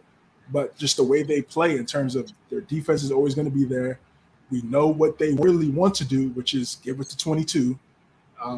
And if Tannehill just gets out the way, completes, like a couple passes, and no interceptions, runs a little bit, they're always going to have an opportunity to win. So credit to the Titans. I got to give Titans credit. Man. They got it done in a really close game, but yeah, the Chargers they got some work to do. I mean, unbelievable. Speaking of unbelievable, Giants, they get a win over the Cardinals 31-28. Listen, didn't look like a game you really wanted to talk about for a while. I still kind of don't, because it's still kind of disgusting. I mean, listen, a win is a win is a win, but if you're a Giant fan, you're kind of throwing up in your mouth slightly, aren't you? I mean, you were down, what was it, like 27 or something like that? It was bad. To the Cardinals? I don't even know how that's possible. Joshua Dobbs at quarterback. I mean, just simply disgusting. James Conner was running the ball all over. Joshua Dobbs was looking good as well. Looked like it was going to be a disgusting defeat. And they come back and win. Credit to them. Absolute credit to them. Big story out of this, obviously, would be the fact that Saquon looks like he hurt the ankle again. It's weird because it went from like he's going to be out for 3 weeks to all of a sudden he's a game time decision for Thursday. I think that's a lot of, I'm going to make a game plan for Saquon Barkley, and then he's not actually going to play, which, if I'm being honest, I still don't think actually works in the NFL. Especially considering when he came out originally and said it's going to be 3 weeks, and now all of a sudden he's a game time decision. Like, I don't think the other coaches are really thinking that he's going to play. But listen, to me, it says one thing. The Cardinals are going to be just as bad as we thought they were going to be. I mean, listen, they're putting up good numbers and everything, and they're fighting hard, but you're still losing games, so it doesn't matter. And two, Giants, not even close to going to be as good as we thought. I mean, we saw week 1, 40-0.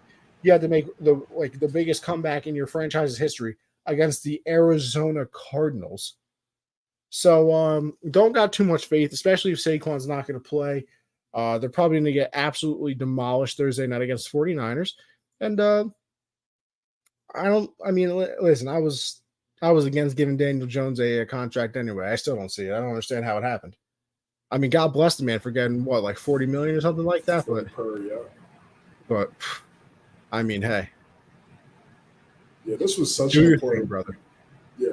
Kid, get them checks, bro. I mean, they gave you the contract. I'd sign it too. I'm not turning that down.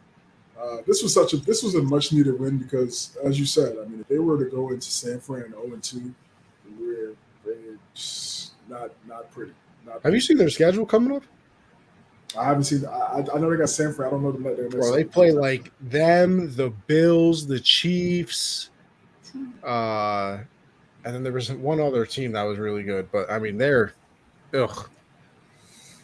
Right, and then all eyes in New York / New Jersey are going to be looking at Daniel Jones. I mean, you got the money, you get the love when you're inexpensive, right? Everybody loves you when you're not being paid a lot. But delicious iced tea doesn't find. Yeah, pretty much. That's exactly what Arizona is right now. That's all they're known for. Is the iced tea. Arizona iced tea. But people are going to look at Daniel Jones now, man. I mean, you get that type of money, especially in the New York market, as we know. And you're the quarterback of the Giants, of the New York Football Giants. And it's just a big deal. It's a big deal. And so they came back and got this win. It was a good win, much needed win. It shouldn't have been this close, but a dub is a dub. And it showed that they have some heart. They didn't just lay down like how they laid down on Sunday night last week against the Cowboys. But we need to see some more from Daniel Jones, man. He's supposed to be this dynamic guy, dual threat, $100 million man. Dayball's a quarterback whisperer. We know what he did with Josh Allen and helped his career in those couple of years in Buffalo. Just like I talked about Austin Eckler in the last game, wasn't a fan of the situation, how they handled Saquon's contract. He's literally their entire offense. Without Saquon, they're poverty. Darren Waller already dealing with injuries. Yeah, it's just Darren. Yeah, man, and that's kind of what it's been over the last couple of years for Darren Waller at the tight end position. He's just continuing to get nicked up with injuries. This is a good win, but I'm not really that impressed because it's the Cardinals. The Cardinals are going to more than likely have the number 1 pick this year. They're not going to play Kyler. They're not going to play Kyler. It makes no sense to play Kyler and bring him back. So they're going to have the number 1 pick this year. They got a dub that they needed to get. Good for them, and I want to see how they play against San Francisco on Thursday night on the short week. That'll really show me something if they're able to go out there and possibly get an upset. And against the Niners. Then I really have something to say about that. But yeah, this one is. They beat the 49ers, CJ. It might be a short-lived show because I might have to retire. After 2 weeks. There's just no way. I might have to retire. I mean, it's short weeks. So those short weeks is definitely the time to get an upset. The teams are not fully healthy. They're not 100%. No one really practices in those 4 day span. Guys come back on Monday. They kind of practice like Tuesday. do a quick walkthrough. So this is the opportunity for them to be the trap team and get a win over one of the best teams in football. So we'll see what they do on Thursday. But speaking of the 49ers, we got an NFC West showdown between the Niners and their rival over the last few years, the Los Angeles Rams. Connie talked about it a little bit and how the Rams, kind of revitalized. It was F them picks, but it was just the first round picks. But the lower picks was have been hitting. Yeah, got Puka Nacua looking like the greatest wide receiver in the history of the league. He's showing out. He's showing out right now, and I definitely want to see how they play when the Cup gets 100% with the hamstring injury. They've impressed me. I know they lost this game, and I expected them to lose because, like I said, the 49ers. I thought they were going to get killed. Yeah, but I didn't think that because again, Shanahan and McVay, they always go back. They always go back and forth. It's always going to be a battle. They have obviously a long history for the last few years. So I knew it was going to be close, division game and everything that I just said, but. I've been impressed with the Rams so far. I mean, they look good. Obviously, they got a top 10 player in the world, and Aaron Donald still getting triple teamed. I know you saw that clip all over social media. It's like they got 3 guys on him, bro. That's the attention that he draws is crazy every Sunday. The thing with the Rams is they have a young team, and when you have a young team, they want to be great. There isn't a lot of ego. Right, there isn't guys saying, "Oh, pay me." There isn't. Jalen Ramsey left. Right, he went to Miami. And he wanted to get the bag and do what he doing over there. When he comes back, when you have these young guys coming in, they want to do something special.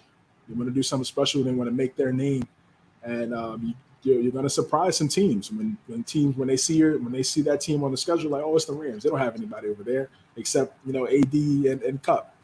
Well, not so fast. Not so fast. And I think they've done a great job. I think McVay, people forget, bro, this guy is one of the best head coaches in football.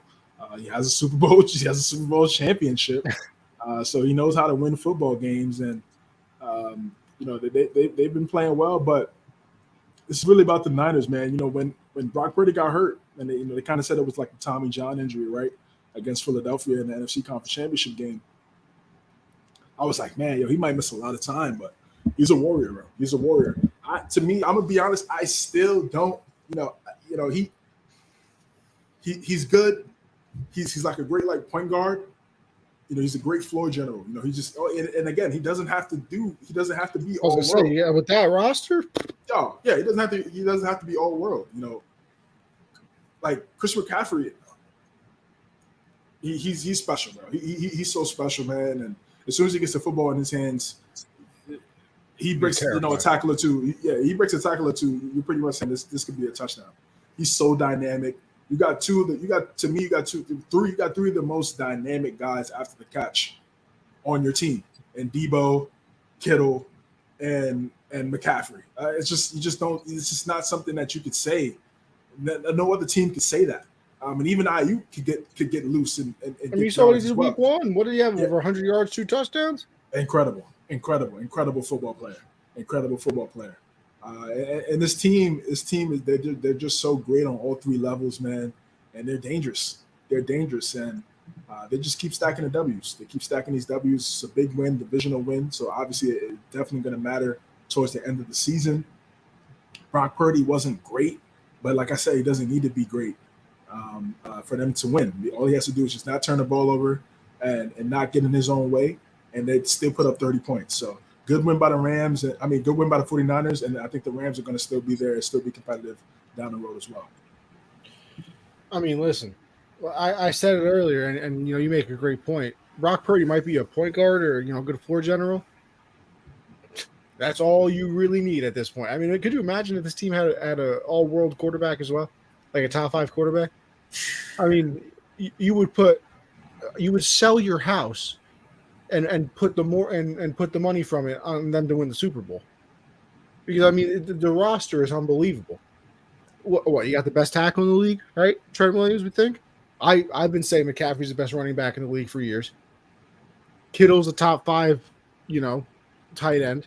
Yeah, Fred Warner is the best linebacker in football. Nick Bosa, top defense 5 player here. one of the best, not tackles, pass rushers in the league. I mean, listen, the team is disgusting. The team is just absolutely unbelievable, and I mean, you don't really need him to do that much. So if he's doing his thing, dumping it off to McCaffrey, a dump off to McCaffrey might be a 65-yard touchdown. Brock Purdy is the literal definition of please just don't lose the game for us and don't make a mistake. Bro. And he hasn't been making mistakes. And honestly, he's been playing pretty well. He makes some impressive throws. He's looked good. He's looked comfortable. And you go over to the Rams. I think they have all of a sudden they have the 5th youngest team in the NFL, something like that. When you think about them, you thought back in the day it was like Jalen Ramsey, kind of older, Matt Stafford, obviously older, Aaron Donald was starting to get up there, but all of a sudden they're the 5th youngest team in the league. CJ, Puka Nacua, really? Puka Nacua, he had 20 targets. He had 20 targets against the 49ers with that defense. The man caught 15 passes for 147 yards. He has 25 catches and 266 yards through 2 games. I mean, I don't know, bro. I just every time when I see these wide receivers out of nowhere play, it just makes me think how the team on my hat just can't figure it out. Bro. You're gonna make me cry on a live YouTube right now. So it's unbelievable. We can't find anybody. Puka Nacua, apparently the best wide receiver in football this year. Did I absolutely go and pick him up in every single fantasy league I possibly could? Smart You're man. goddamn right. But yeah, listen, impressive, by the Rams. A little conspiracy theory here. I mean, what are we doing kicking a field goal down 10 points with 4 seconds left on the clock to make the game a push instead of, the 49ers covering the spread? The script, huh? Did we get leaked? Did the script get leaked? I mean, no, but yeah, I'm CJ, I'm being 100% serious right now.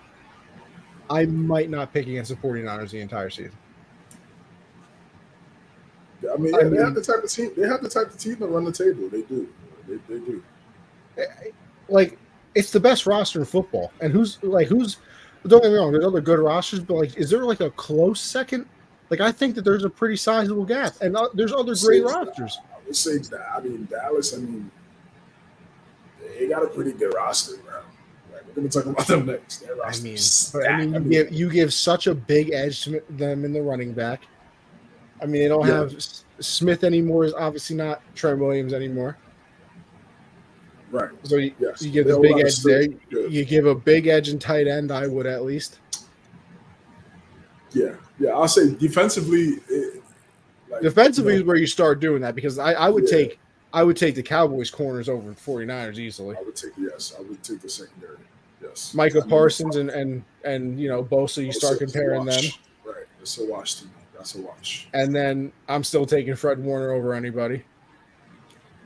The front sevens is where it gets interesting. I mean they've met the last couple of years, and they put up, the Cowboys defense gave up 19 points, and the 49ers defense gave up 13. So it's just I would say Cowboys. It's a gap. Yeah, there is a gap. To your point, yes, I think there is a gap. San Fran is definitely at the top from roster wise, from top to bottom, and then I would say Dallas second, and that team Miami. Yeah, they got some dudes. I mean, hell, if they had a coach, I would put the Chargers roster up there. But just because Brandon Staley's the coach, I refuse to put him there. But a little transition. Over to the Cowboys, as that's the next game. They did a 30-10 victory over the Jets. Obviously, the big thing coming into this, and obviously we weren't here, we weren't doing the show yet. CJ, I don't know if you were watching. Gen Z was live. Gen Z was live during the Monday Night Football game. We were still going on with our episode. I look up from my screen, and I see Aaron Rodgers get sacked. I look back down, start talking to Josh, and I look back up. Aaron Rodgers is walking with a limp. I'm like, I didn't say anything out loud yet because I'm like, oh, okay. I mean, maybe, he got rolled up on it. Maybe a little bit of a dead leg. Somebody punched him in the leg. Be funny. Then Aaron Rodgers sits back down on the field and goes into the fetal position. I literally said, oh, my God, there's no way that's possible. 4 plays the man had. 75 seconds, man. Yeah. Like, it's obviously not funny for Aaron Rodgers. No, it's not. It's not. It's just sad. It's just like. But I mean, it is just so incredibly unbelievable. Like you can't process it almost. The Jets have been looking for a quarterback since Joe Namath. I mean, they thought they had it with Mark Sanchez with back-to-back AFC championship games. You might have thought you had it with Pennington. Every single time they draft a new quarterback, you get excited. Maybe this is the one. Zach Wilson's terrible at football. Don't care what anybody tells me. The man is not good at football. You're not convincing me that he is. Obviously, Geno was getting punched in the face by his own players when he was over there with the Jets. I mean, they just can't find anybody. Then all of a sudden, you get a, 4-time MVP? 4-time MVP, Aaron Rodgers via trade because, he's not happy with the Packers anymore. Running onto the field on 9/11 with the American flag. And 4 plays later, you're crying to yourself.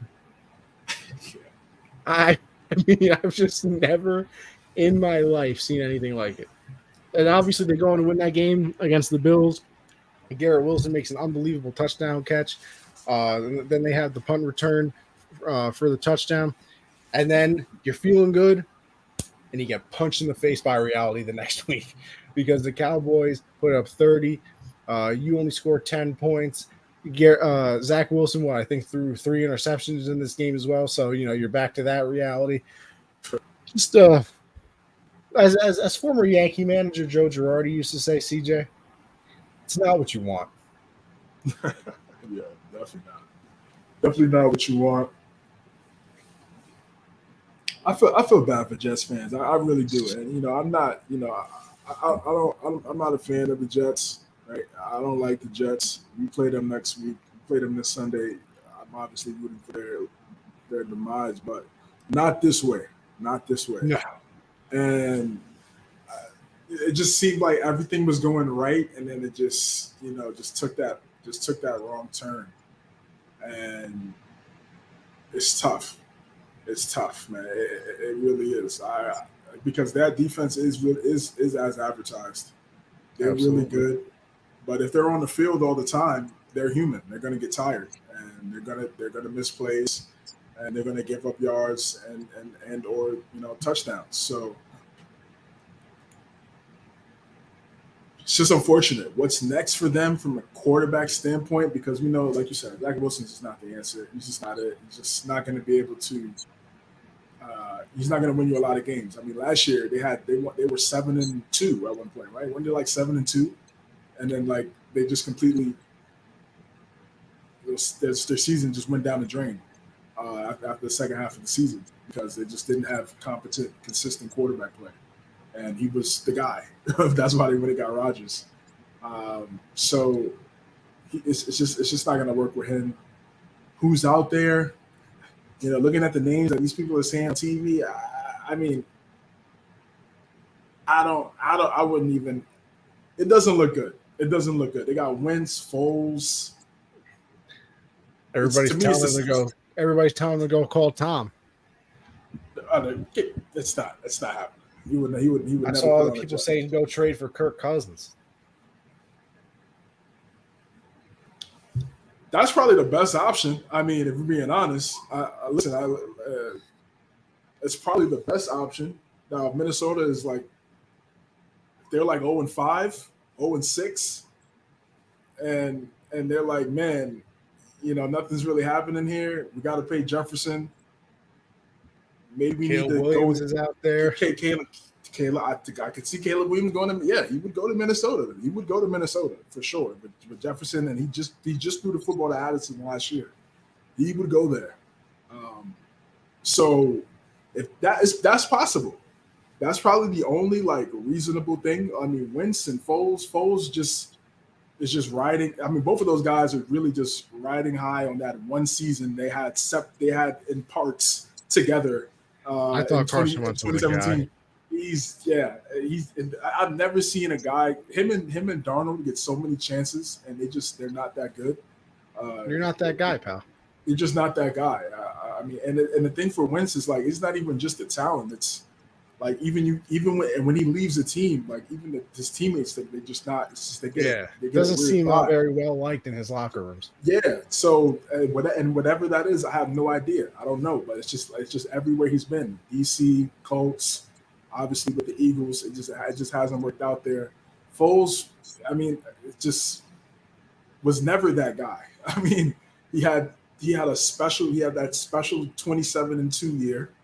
Then he was mid. Then he came in relief for Wentz. Then he went back to mid. But he just kept getting opportunity after opportunity off of that one playoff run. He's not a good quarterback.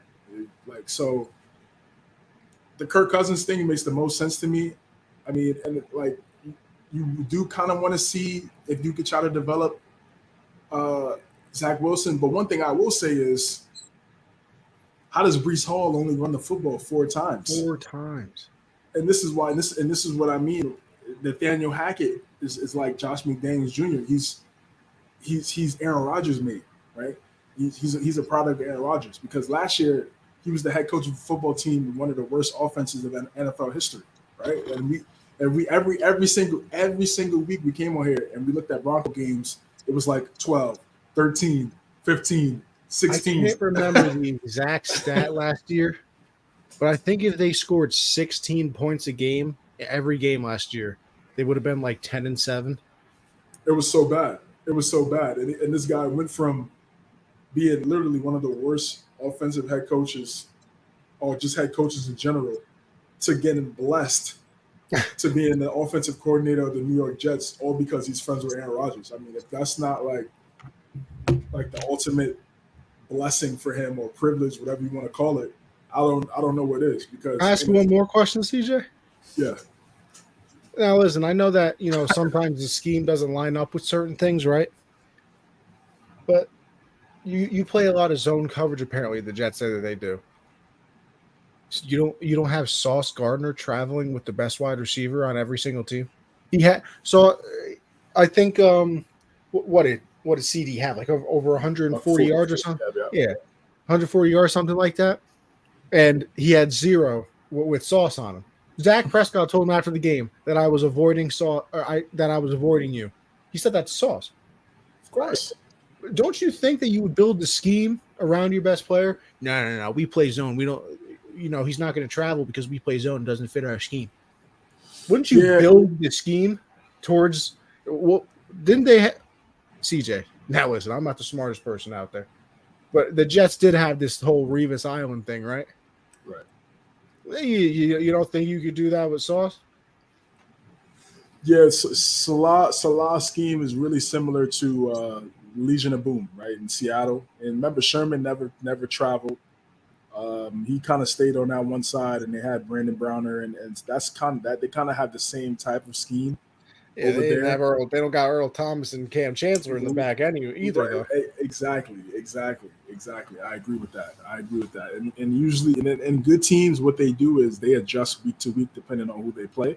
But then there's a lot of stubborn head coaches out there that they're stuck in their ways. We're running this every Sunday, and if it doesn't work, so be it. And that's a lot of teams in the league. There's a lot of teams in the league, bro, that they don't change up depending on who they play on a week-to-week basis, and that's why they lose. Because then I would call an offensive play, and then make sure my best wide receiver was on the opposite field of whatever side he's on. Listen, he's not going to travel. So hey, listen, let's call this play.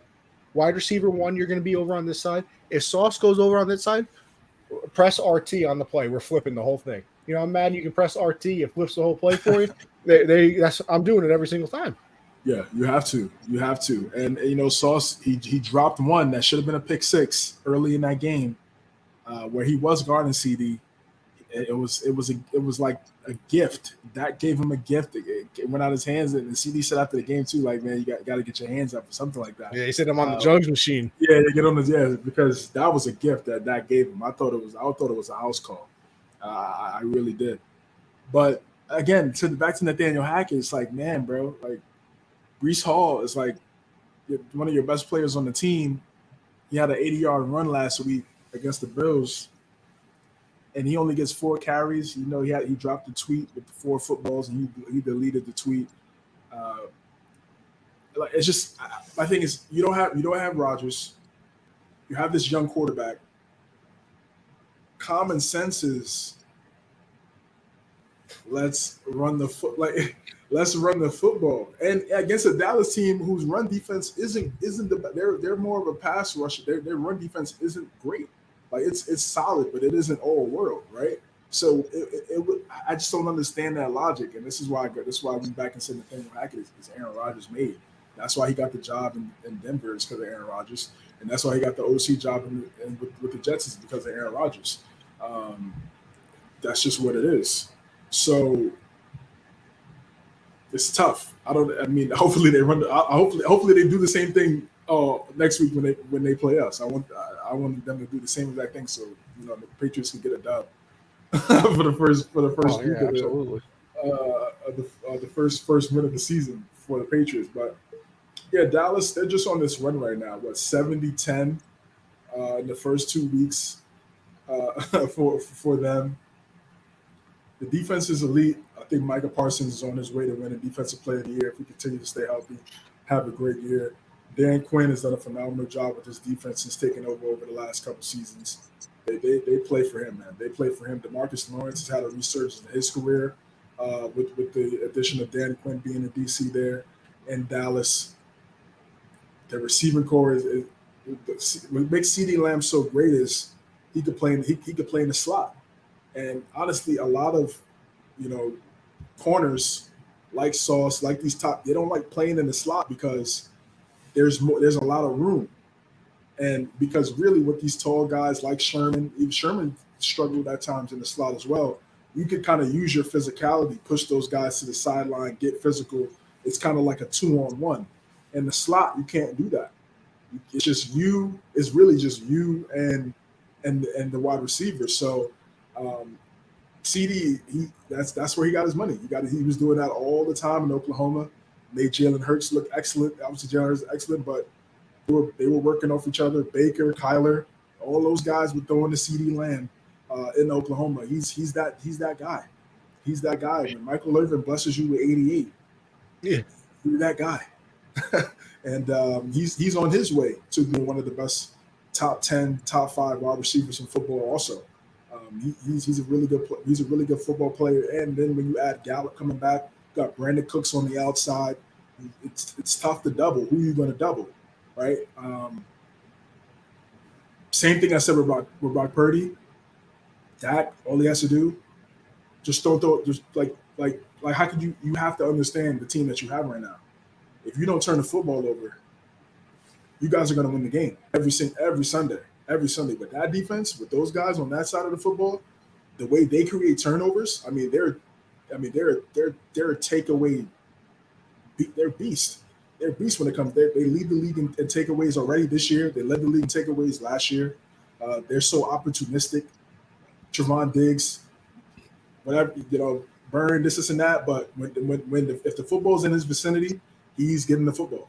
He's getting that football. He's catching interceptions. Now you got Stephon Gilmore on the other side, so you really can't hone in on someone that used to really go after Anthony Brown, those other guys that they had last year. You can't do that with a guy like Stephon Gilmore on the other side, opposite of Diggs.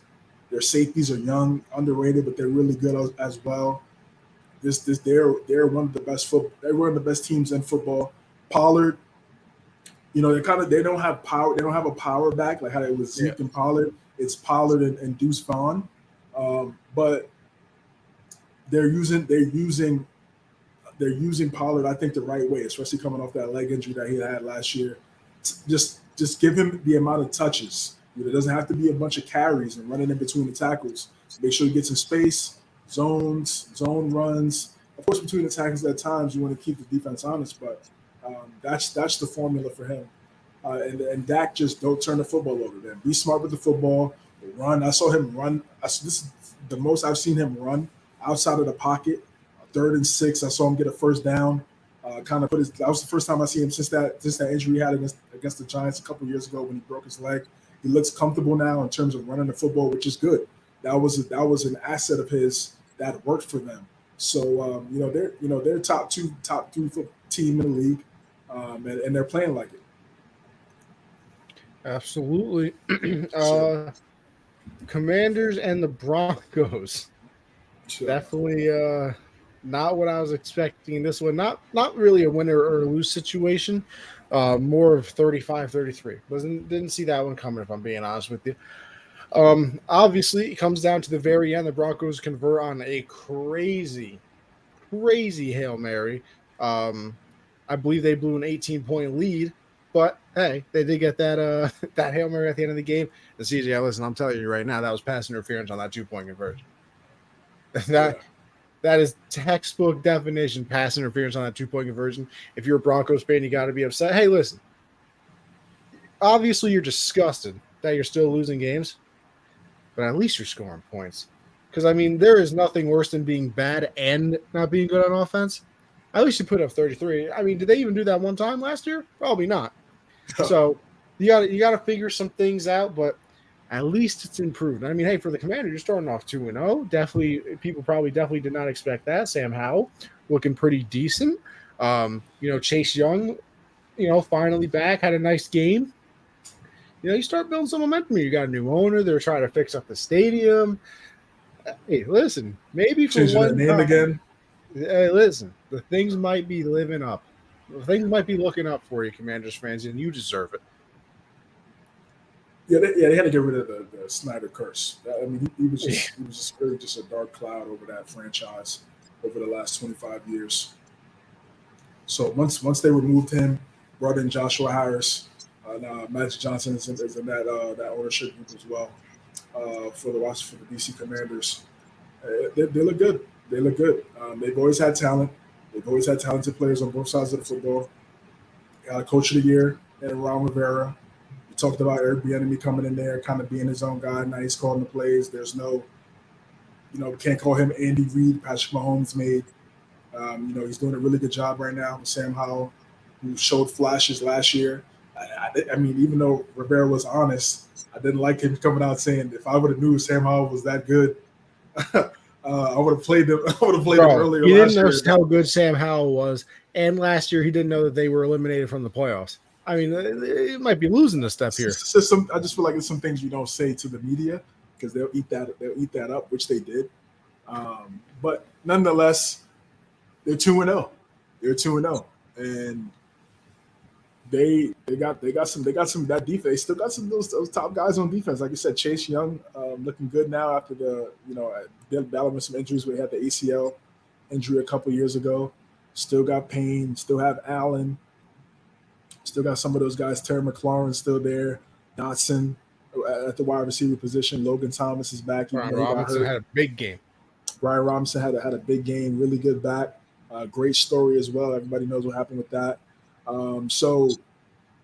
Yeah, man. They I like this team. I like this team a lot. They were in the playoffs. Remember they had gave Taylor Heineke. They had gave the Buccaneers a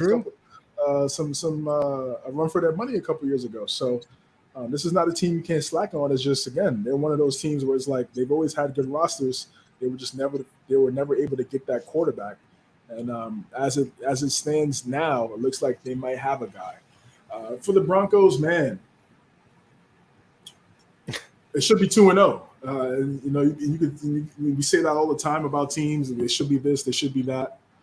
But it's just how do you blow an 18-point lead? I just don't understand that. Russell Wilson, man, it's not looking good. It's not looking good. I know this is his first year with Sean Payton, so you're still trying to figure some things out. I get that, and they didn't put up a lot of points last week against Vegas, but this week they did a solid job. And like you said, it's really only 33 because of the Hail Mary at the end, but they got to figure things out fast, really fast. I mean, they're very fortunate that they're in a division that we once thought was comp, but it's really not. It's really still just the Chiefs. Literally, it's still just the Chiefs, but they're still down in their division because they lost to the Raiders in Week 1. So they got to figure some things out very quickly. The defense is not what it used to be. Vic Fangio is not there anymore calling plays for that defense. So they have to definitely get some things together. No Chubb. Chubb is not. He's in Miami now. It's really PS2 and a couple other solid guys, but they need to get it together quickly, very quickly, because you don't want to get in a hole where it's you're 4 games in the hole, and it's tough to get out of because, as we know, it's very difficult to win in this league. CJ, I'll let you start off the next one. Yeah, so really what this is just is the team better than last year? Okay. But what this Patriot team is, and it's just what it's gonna be until and I like Mac, and Mac is cool, but this team has to be, they have to play perfect. Right? They have to play perfect. They're not a team that can play from behind. Why? Because they don't have dynamic players on the outside and under center. So when that's the case, and on the D-line as well, they don't have an elite pass rusher. I like Junan. He's cool, but he's not Bosa. He's not TJ Watt. He's not a game wrecker. He's not a game wrecker. He really wasn't that in Baltimore either. But he's a really good player, but he's not a game record, bro. He's not a guy that's going to be like a defensive player of the year candidate every single season. He had that first year with us. He was that, but after that, he's kind of been, it's kind of back to where he was when he was in Baltimore. But like I said, man, they're going to struggle to if you're struggling to get 20 points in the NFL, you're going to have some problems. You're going to have some problems now. First week, Brady Day, was special. You start off in a hole. 16 point. We're not talented enough to start at a deficit like that. I like how they fought back. They battled back, got some turnovers, made it close. If Butte keeps his foot down, who knows what happens? But he did it, right? Rookie receiver. I think he could be really good, but there's just a pecking order. In this game, it looked like we were going on a nice drive there, and Demario Douglas gets the fumble, and I'm just like, we just can't do that. we can't afford to do that, man. And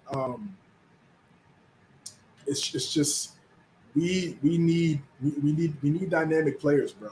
And I don't know, maybe Douglas can be that guy at some point.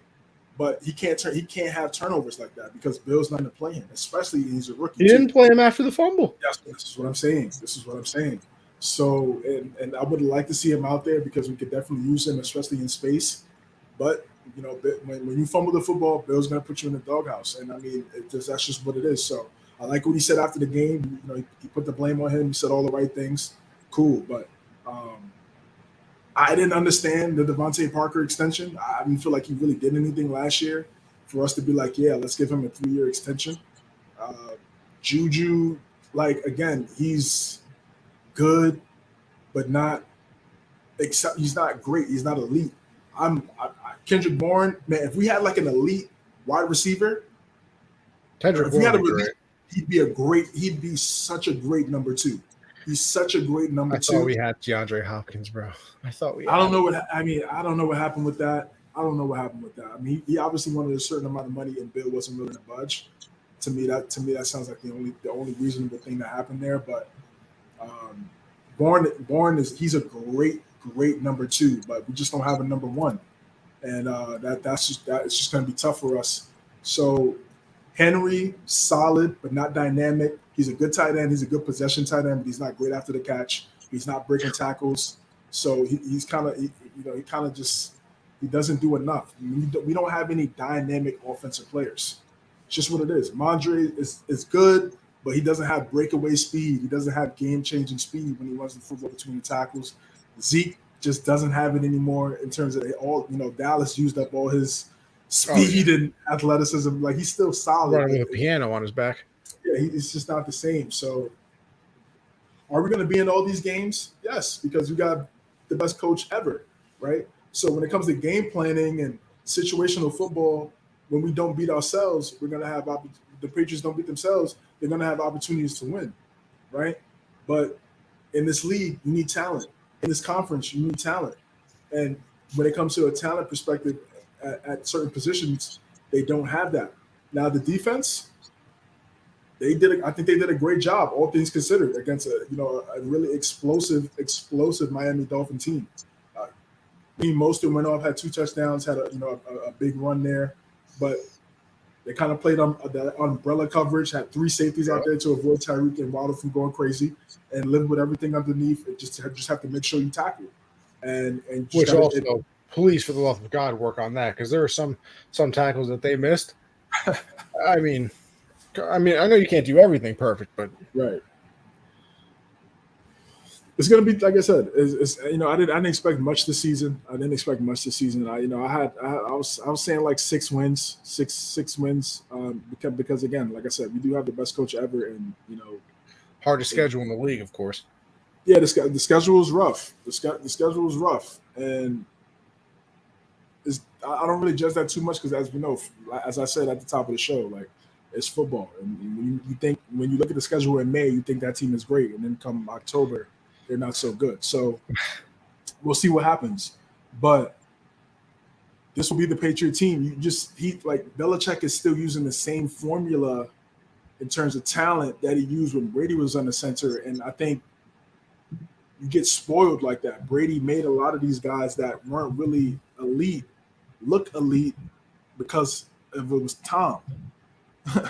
Like, look at some of the guys. Look at some of the guys that New England had over the years, and then when they left, they weren't the same player. Jamie Collins came back 25 times, but I mean on offense, like Branch, Kimbrell Tompkins, Tyquan Under, a lot of these players that look really good under Brady for a year or a couple games, and then when they go sell elsewhere, whether it's to get money or opportunities, non-existent. You don't even know who they are. So this is just what it's going to be, man. This is just what it's going to be. Patriot fans, this is why I never took what this man did for us for granted. I never took it for granted because I understood how difficult it is to win in the game of football. It's so difficult to win in the NFL, and for the success that 20 years. Bro, like, I wish I look back on it. I wish I took that Rams Super Bowl. I wish I celebrated it more, because I'm not even gonna lie. I've really only been conscious for 3 of them. I mean, I say only 3, but I mean, obviously 2000. I was 2000 what 2, 3, and then forever. I'm whatever year it was, that's how old I was, born 2000. So I mean, I wasn't paying attention to football. I'll give you credit. I'll tell you something there. So I mean, by the time we got to the Rams one, it was like I vividly remember it. I remember them winning, and I remember being happy about it. But it wasn't just because for me, you got to understand, it was weird. 07, I'm rooting for them. They lose. 11, obviously, I'm rooting for them. They lose. So for me, I'm like, oh, I've only ever seen Patriots, lose the Super Bowl. Their glory days were back before I was born. Of course, still a good team. They're just not winning. So that first Super Bowl against the Seahawks, oh, I celebrated that like you wouldn't believe. Obviously, with the way it ended too. Then obviously, if you didn't celebrate the Falcon one, you were just weird.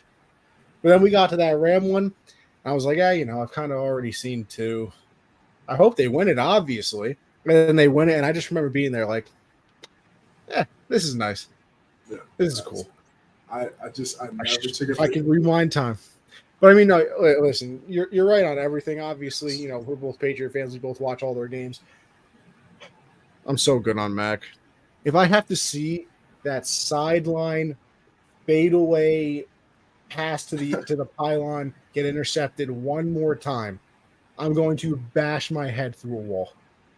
He gets picked on that every other game, I swear. And if it's not that interception, it's something into the back of the end zone that gets intercepted on in the red zone. Every single time. You can almost bet on it once a game. And like you said, the defense, it looks like it's going to be pretty good. But it's just incredibly annoying to watch this man get intercepted. And then obviously that fumble, like you said, I was feeling good on that drive. And I don't care what anybody says. That lateral, you're going to tell me that was really clear and obvious? The call on the field was first down. You needed clear and obvious evidence that it wasn't. Not even as a Patriot fan. I have other people, be like, damn, I know that would hurt. Yeah, that was not clear and obvious. I don't care what anybody tells me. Yeah, it was rough. It was rough, man. But this is what it's going to be. This is what it's going to be until everything I talked about it gets sorted out, man. Like I said, Mac he's not dynamic enough. He's not a game changer. But the Dolphins have a game changer. His name is Tyreek Hill, and maybe Tua Tagovailoa as well. What he's been able to do when healthy, 5-0 against Bill Belichick. Has the goods. It's the goods. No. And, if he can stay healthy, he just has to stay healthy, man. Because look at the narratives. That 2020 draft class. First couple years, it's like, what is Miami doing? This and that. But I know everybody loves Herbert, but Tua is putting up some really good numbers as well. If Justin Herbert had Tua's situation, imagine. Well, he has the talent around him just like Tua has. It's really no undefeated. Excuse. Justin Herbert's undefeated in hypotheticals. Undefeated, exactly. 3 Super Bowls, yeah. 3 Super Bowls in hypotheticals. But yeah, Tua just has to stay healthy, man. And if they could get home field in Miami, that's a big thing. Because remember, the away team, they get all the heat on their back, while the home team gets the shade. So that's like the reverse of like Buffalo, where it's super cold, and Buffalo's so used to that cold. When you got that, you have the fans and you have the air conditioned seats or whatever like that the teams have. But you got that sun beaming on your back. It's always hot in Miami. Exactly, and of course the distractions. It's real. So it's a lot of those. How you doing down there? Eh? It's a lot of situations going down. It's live every day, all 24/7 there. So if they're able to get home field, man, they're in a good spot. And as the title of this live stream says, they're the best team in the AFC, and they're playing like it. And they're playing great. And listen, man, Mike McDaniel. Listen, is he weird? Is he a little cringe? Is he cringy? Yes. They ask him about an apple. He's bringing up a fruit. He's like, "Oh yeah, you asking me about Eli Apple? Yeah, is that cringy? Sure, but they believe. Like I was talking about with the Buffaloes in Colorado and Deion, they believe. Whatever he's saying or saying, they're bought in. And I watch Pat McAfee all the time, obviously too, and they talk about it sometimes. It doesn't matter how you are. I mean, it obviously doesn't matter how you are as a coach and things of that nature. But they always say, as long as you're you and it's not some fake thing. And because they were talking about McDaniels too, and they were like, yeah, at the press conference, you're like, oh, like, okay, whatever. And then, you see him a little bit and you're like, eh. But like, if that's who he is, that's all you really want. You want a real person. You don't want that in front of the cameras and then, something completely different in the locker room. You don't want something in the locker room completely different in front, whatever. Like, you just want them to be the person that they are. And if that's who he is, hey, listen, they like him. They can do whatever they want with it. And as long as that's good, it doesn't really matter what anybody else has to say. That's it. They got to the playoffs last year with their third string quarterback in Buffalo. And they easily could have won that game. I thought they were. Yeah, they were on their way. I wanted him to run. I wanted them. They should have ran the football a little bit more in that game, but he's a hell of a coach. All right, Monday Night Football had 2 games going on at once, which, by the way, I absolutely hate. I don't know why you wouldn't stagger these. Make one 6 o'clock, make one like 8:30, so they're not overlapping each other. Dumbest thing you could possibly do, but whatever. Saints, 2017 over the Panthers.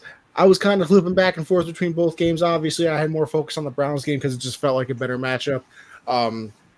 Obviously Bryce Young is going to be taking some bumps and learning the offensive line. Definitely not what you want. They don't really have wide receivers. Miles Sanders is their running back. Obviously, what a downgrade from Christian McCaffrey this time last year. I can't remember somebody on their defense. Shaq, was it Shaq Thompson or somebody in this game? Yeah, in this game, like tore up their ankle, something with their ankle, out, going to be out for the season. So obviously that's not what you want. Brian Burns is looking for a new contract. You think that they would absolutely just pay him, considering how good he is? Hey, Saints did enough, to win. I think that they're going to end up winning this division. I just have more faith in their defense than everybody else's. And I mean, Derek Carr is a veteran. I think he can lead them over, a lot of, what's the word I'm looking for here? Jumbled teams, I would say. You believe in Baker and over in that situation. And obviously, Bryce Young is, young. And then, you got a lot of things going on in the division. So I had the Saints winning that one. And then, for the Browns and Steelers, listen, I said it earlier in this episode, they're chanting "Fire Canada," the whole stadium after a win in Pittsburgh.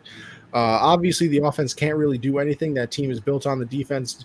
I think TJ Watt is on pace for like 39 sacks this season, which doesn't even make sense. But that man's just an absolute. What the hell were they feeding those children? You got JJ, 3-time Defensive Player of the Year, Hall of Famer, first ballot. TJ Watt's on his way to be a first ballot Hall of Famer. Derek Watt, listen, he was a fullback for a solid amount of time in the NFL. He still made it to the NFL. I mean, brother, that's 3 children you made NFL worthy. Unbelievable. I want to know what the diet was. Because clearly I'm not on it, by the way. And then you go over to the Brown side of the ball too. Listen, I was all for them getting Deshaun Watson. Everything off the field, obviously, you talk about that and that's gone on ad nauseum and for a good reason, obviously. But I mean, all that you didn't technically have to give him a contract extension. You do anyway, and all the money in the contract is guaranteed. The man doesn't look like he knows how to play football. I mean, don't get me wrong, he was out for like 2 years basically. He only came back towards the end of last year, and it's only been 2 games this year so far. So that is not the Deshaun Watson that you traded for. And right now, if he keeps going this way, that is literally going to be the worst contract in NFL history. So and then obviously, the biggest story coming out of this is prayers up for Nick Chubb. Because I mean, if you saw that replay from the side, one of the most nauseating injuries I've ever seen in my life. I don't even know how a leg can bend like that. It's the same knee that he apparently tore his like ACL, MCL, anything L, in the knee back in college. So, hopefully he recovers and can come back because, I mean, you talk about consistency and nobody ever talking about. Man's good for like 1,200 a season for the last 5 years, and you talk about the best running backs in football, everybody just immediately goes like, okay, McCaffrey, Derrick Henry, this person. I feel like Nick Chubb is just never mentioned for some unknown reason, and the man is just an absolute beast. So hopefully he can get back on the field by next season, because he's very fun to watch. Yes, he is. The NFC South showdown between the Saints and the Panthers. Yeah, much of the same thing. I expected the Saints to get this done. Their defense is going to be great. I still would like to see a little bit more from their offense. They have some dynamic guys over there. I think Kamara will be back soon. So I think when they get him back, I think we'll definitely see some things. Olave made a great, kind of one-handed bobble catch in that game, which is really good. Panthers, yeah, like I said, they're in rebuild mode. Don't expect them to win a bunch of games this year. Browns and the Steelers, yeah, Deshaun, he has to get it together. They're 1-1. They're 1-0 in the division. They're 1-1 in the division now after losing to Pittsburgh. But they had this game. I mean, they gave this. Well, the Steelers defense won this game. They took the win from Cleveland because Steelers offense was non-existent. I mean, Steelers defense had 2 touchdowns. You might talk about pathetic. Yes, the Steelers defense produced 2 touchdowns in this game. The fumble 6 that Watt picked up, and then the pick 6. So from Highsmith, I believe. Yeah, their defense is phenomenal, man. I know Minka Fitzpatrick got hurt, I believe, so I think he'll be. I don't know when he'll be back. On the same play with Chubb. Yes, exactly. I think it was his chest or something like that. They were saying. Yeah, I think it's chest. Yeah, I think it was injury. I did see that on the report. Yeah, I think it's his chest. But TJ Watt is amazing. He's amazing. He's a game record. He's a game record, bro. And they got some, that defense is elite. They just have to figure out the offense, man. I'm not the biggest fan of the team chanting fire this guy, but he has to do something. He has to do something because it's not like they're deprived of offensive talent. I mean, Pickens had a catch and scored on like his one catch, like one of his 4 catches of the whole game. He had a touchdown. So like that's just how elite he is. You got Deontay Johnson, Najee Harris. They don't have the best offensive line.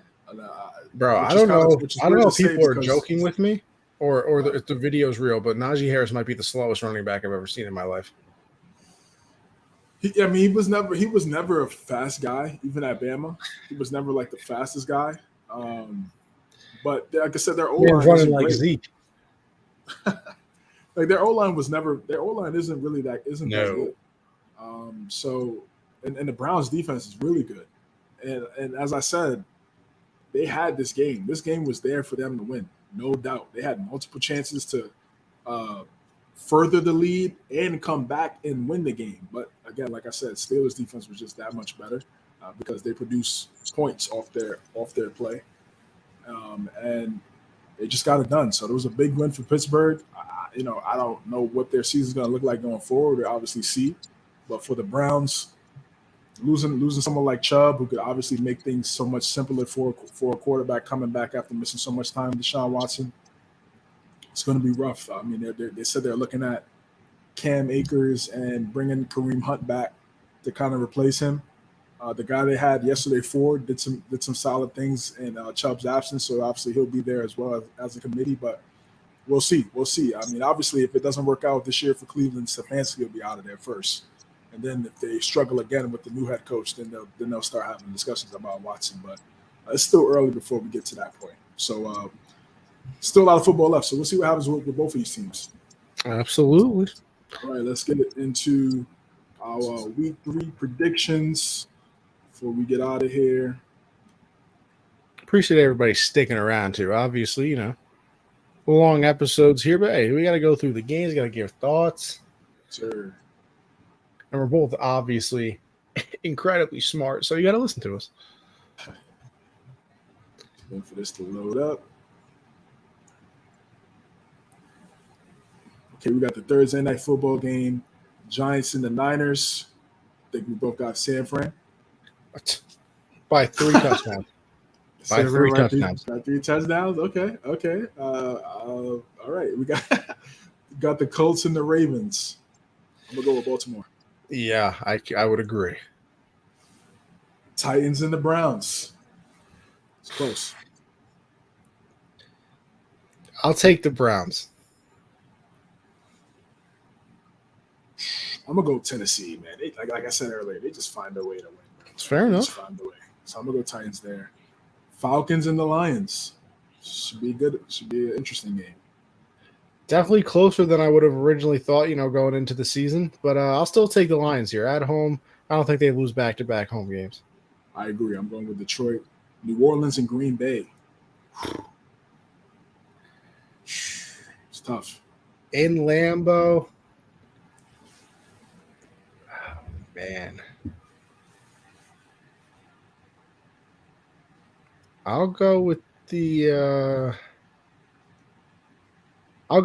Packers with no confidence. No confidence. I'm gonna go Saints. I mean, their defense travels. That's what they used to tell me. Yeah. So I think it's gonna be a close game. I'm gonna go with New Orleans. AFC South showdown between the Texans and the Jags. I got Jacksonville. Absolutely. Okay. Broncos and the Dolphins. Whew. Man, the Broncos need this win. They need to win. They're not going to get it. And they're not going to get it. Yeah, I'm going Miami. I'm going Miami for sure. It's the first. I think it's Miami's first home game of the season too.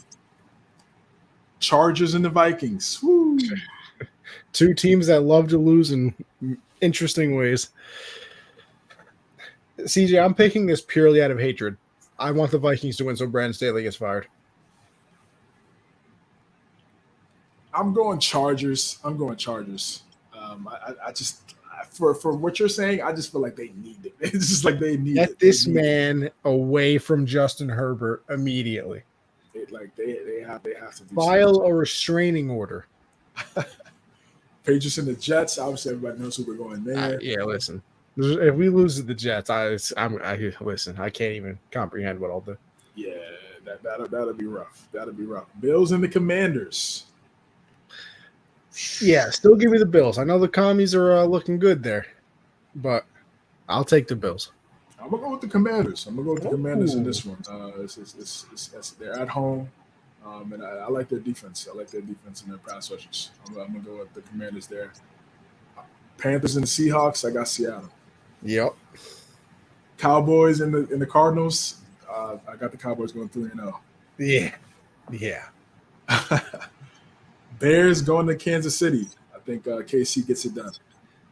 A game that I was kind of looking forward to when the schedule came out because I had a little bit of expectations for the Bears. Don't think that they would win the game anyway, but now with the way they look, I really don't think they'll win. Chiefs. Steelers and the Raiders. Classic. A lot of history to this for both teams. But give me Pittsburgh.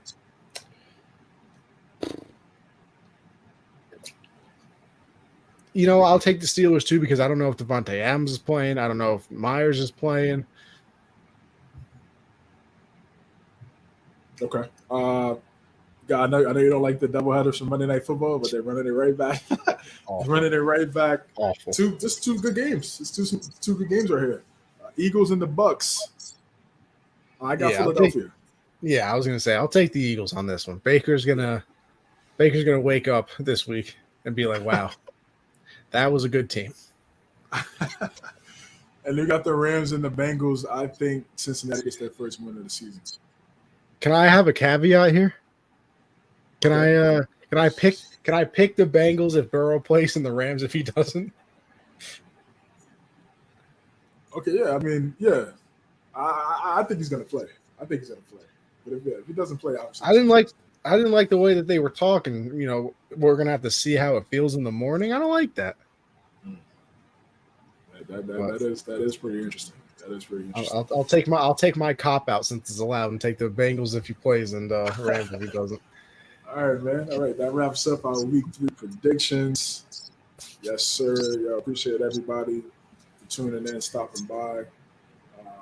This Tuesday, like I said, we're back. Going to be here every Tuesday throughout the entire season, breaking down the games. Pretty much everything we were doing last season, man. So thank you so much for the support. If you're on YouTube, make sure you subscribe. The Hard Count NFL. Not all one word, space between each word. On Twitter, the Hard Count _ dropping some tweets. Connie and I put some tweets in there. Definitely on Sundays and Thursdays, on Mondays, giving our thoughts on certain games, certain plays, certain coaches that should be fired. Disgusting. For sure. So be on the lookout for that. If you subscribe to us on YouTube, make sure you hit that notification bell and hit all so you get all our content every time we go live. And also, we got a Facebook page too, the Hard Count NFL, same name. Make sure you like our page there too. It will also be live as well. Absolutely. Like and subscribe, comment, helps the algorithm, helps us get out there and everything. I'm sure me and CJ will work on dropping some clips from the show as well as things happen. So, as he said, with all of that being said, I appreciate everybody tuning in. CJ, it's great to be back. I'll say that. Sir. And listen, everybody,